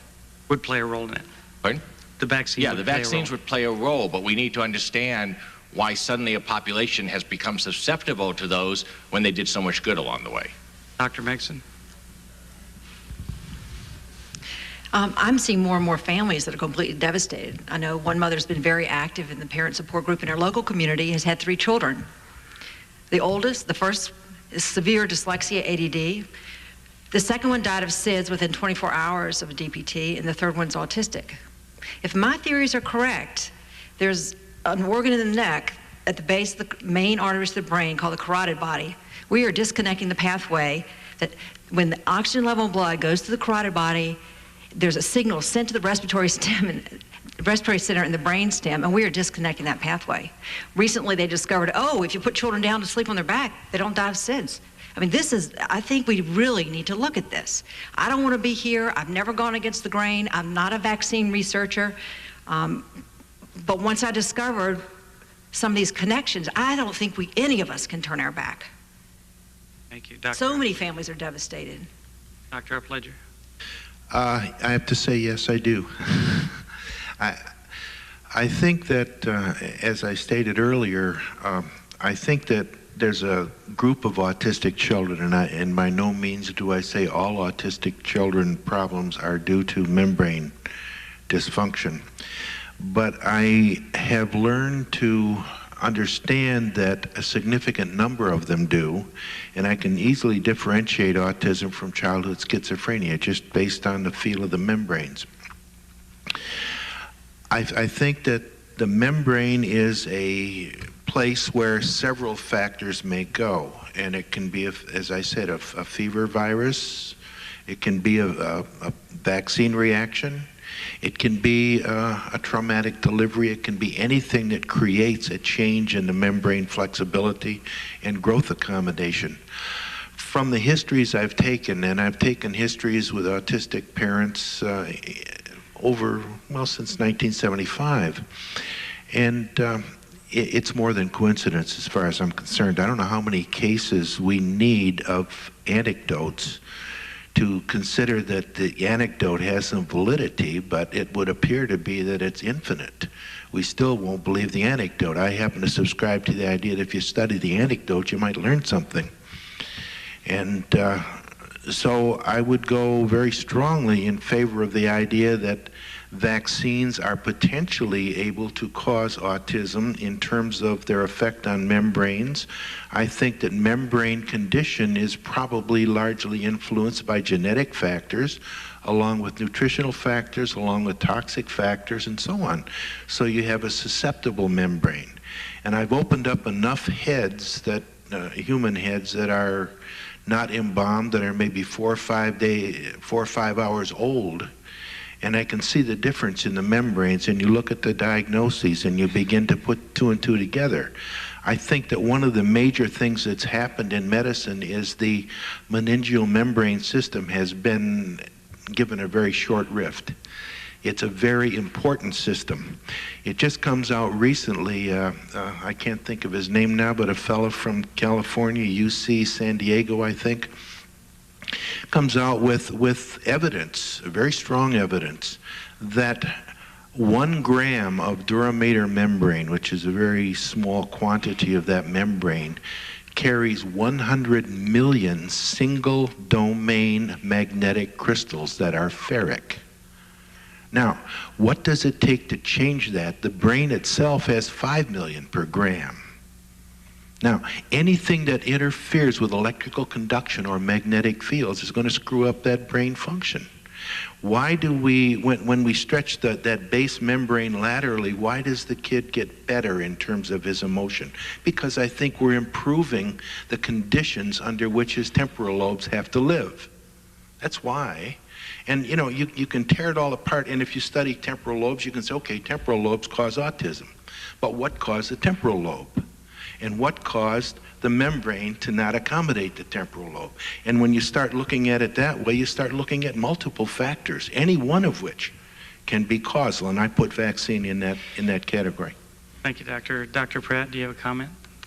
I think it's a very hard issue, and from both the Autism Society of America and the Indiana Resource Center for Autism, our job is really to provide information to families. And it's very hard when you listen to very well-respected scientists and researchers, you know, like Dr. Cook, who I have tremendous respect for, and I point him out because he is in the state neighboring Indiana, he's in Illinois. It's very hard when you hear the testimony and the research that says that there doesn't seem to be a link. And then when you hear from the families, their stories. And balancing that out is a very difficult thing. And I struggle with that because I don't want all of us running down one path, hoping that, yes, at the end of that path is going to be a cure or the reason or whatever. I hope that we all keep our minds open to all possibilities. I think, again, to be an ethical and a decent professional, I have to say to families, I'm hearing some stories, and there's a possibility for it.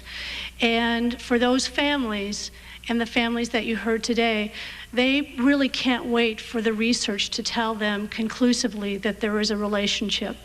I would say, in all likelihood, Congressman Burton, that if your daughter had another child, she would take a very serious look about the usage of vaccinations with her 3rd child, regardless of what research tells her. And that is the complexity of the issue. So I hope that what you have heard over the last several hours today is a lot of different testimony and sometimes conflicting testimony. And I hope that what we will all focus on is trying to uncover the complex nature and perhaps the complex causes behind autism. Thank you. Let me just ask Dr. Cook one more question, and then I have a couple of announcements I want to make before we conclude. Dr. Cook, how do you account for these parents and these doctors finding the measles virus in the gut of these kids that have had the MMR shot? I'm very interested in that finding because I think it's a fascinating finding. Even it applies to 1 in 1,000 kids with autism. Each child is very valuable. So first of all, realize that Dr. Wakefield's talking about a very small group of autism with documented pathology, with vomiting, which, as I say, is quite rare in autism. I think that's an interesting finding and needs to be followed up. The next step of that may not be a link with vaccines and autism. It may be something quite more important in understanding what's happening with autism. So some of what was presented today, it was very good to see data ahead of time. It's rare.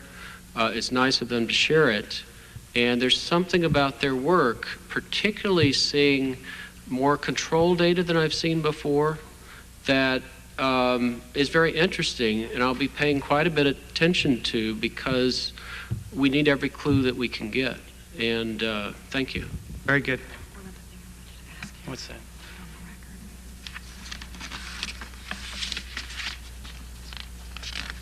One second.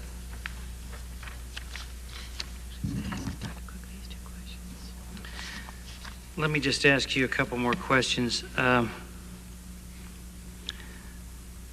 Where do you see the autism rates in the next 10 years? Do you see them pretty close to where they are now, or do you see them increasing? I think if we're talking about from the perspective of school districts, they will continue to rise because I think we're still underestimating across all school districts. I think in terms of the actual prevalence, meaning all the children that have always been out there suffering from this, I don't see it going up that high. What I see is appropriately, and this is a very important, I think, almost civil rights movement, these kids and these families are being heard now. But I don't see this as an epidemic in the sense of prevalence. I see it as an epidemic in terms of a wake-up call that lots of kids and families have been suffering for a long time. So you're saying the 1 in 10,000 that was... It was never... It was always a lot higher than that? I don't know of a 1 in 10,000. I know of a 2 to 4 per 10,000 was what DSM-3 said, which was 80 to 87. 87 has been referred to as around the time of an increase. That's when we went from DSM-3 to DSM-3R. The reason is DSM-3 said the child had to have a pervasive lack of responsiveness. Now, I don't know who these kids were that had autism then, because every child with autism is related. They're just not related in the same ways. So now you increase the definition as of 87. And I think I lost the question, I'm sorry. Just about the increase and the projected increase in the next... Right, so the most important thing about the 2 to 4 per 10,000 estimates is they were often done by, well, let's say someone's come into a university clinic and you estimate that against the population. What's happened, which is better epidemiology since then, is you go knocking on every doors. So I've heard 1 in 500 refer to more than just autism. But the best study where they knocked on every door and 500,000 in Japan found 1 in 500 for autism. And so I don't think we're estimating it yet in terms of its impact. Do any of the rest of you have any projections or guesses on that? In California, the increase started in... The mic. Keep stealing my mic. Sorry about that. In California, the increase started in 1977. And before the diagnostic changes were made, so they certainly switched from DSM-3 to DSM-4, can even begin to account for that. If I can tie in a projection, unfortunately, I can remember discussions, again, back literally in the mid-'80s with clinicians saying that when at that time the CDC, the NIH, everyone was saying this new entity out there we were calling chronic fatigue syndrome or whatever it was supposed to be didn't exist or wasn't in any big numbers. And as clinicians, we were saying we were going to see 1 to 3% of the population. Well, now we're in the late 90s. the numbers are getting very close to that, and we're now talking 5 or 10%. I think if this is the same crossover to the children as we're seeing in adults, you can make a prediction that in the next 5 to 10 years, you will hit 10% of you may hit 5 or 10% of our population or more. I mean, one of the most scary moments in my life, literally recently, was coming back on a flight from giving talks in Australia, and I remember that there was literally not a family that did not know a family, that did not know a family that either had chronic fatigue syndrome, ADD, or autism. My thoughts on the flight coming back were, well, where's Australia? Near the ozone hole. But my big concern was that was going to be our country 5 or 10 years later. In the last month, I have literally had 3 families come in, this is only a year and a half from that flight, telling me they don't know a family, doesn't know a family, doesn't know a family. This is a major crisis. Any other comments? Well, let me just end by thanking all of you. I really appreciate you being here. I have 2 grandchildren. One got a hepatitis B shot and stopped breathing within an hour. The other one got 9 shots in one day and had a temperature of about 105 and became autistic and slamming his head against the wall and running around screaming. That's 2 for 2. I guess maybe I'm just one of those unfortunate statistics, but I've got to tell you, I think the problem's much greater than what we believe. And I personally do believe that the vaccines do have something to do with it. Now, my position, since I'm not a scientist, is not really one that most people are going to pay much attention to, or the parents that testified here today. But what I do want to do is take all of the scientific information that we've acquired today from you, from all the other doctors, and submit that to the health agencies of this country and ask them to do a thorough study of all of them to see if there's any validity to what we think the problem is. And if they do that, and they do it thoroughly, and they report back to the Congress, then it'll be a real service to the American people. Yes, Dr. Renlund? I think it's rather interesting that most of the official authorities are taking the position that the increase in autism is unrelated to the vaccine use. And one of my favorite expressions, I don't know who said it, I heard it one time and I've tried to find who said it, but I think it's extremely true. The chronicle of man's progress is a history of authority refuted. Thank you very much. Thank you, ladies and gentlemen. Let me just announce that 2 announcements real quickly. The NIH is having a meeting for parents of children with autism tomorrow morning from 10 a.m. to noon at the Natcher Auditorium on the NIH campus in Bethesda. So if you'd like to attend, you're welcome to attend that. And we need to announce that the Unlocking Autism group is having a reception in HC5 in the Capitol immediately after the hearing. Thank you very much. Appreciate you being here. We stand adjourned.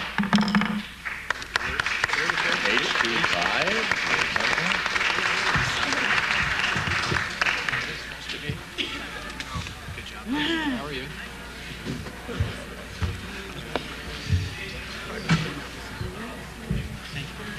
Thank you. Also let them know you should. Oh, we can ask. You got that, didn't you?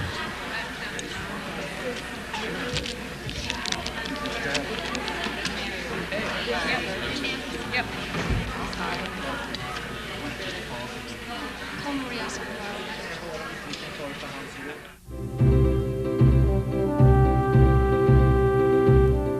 Here's the C-SPAN 2 program schedule. Next, a portion of Thursday's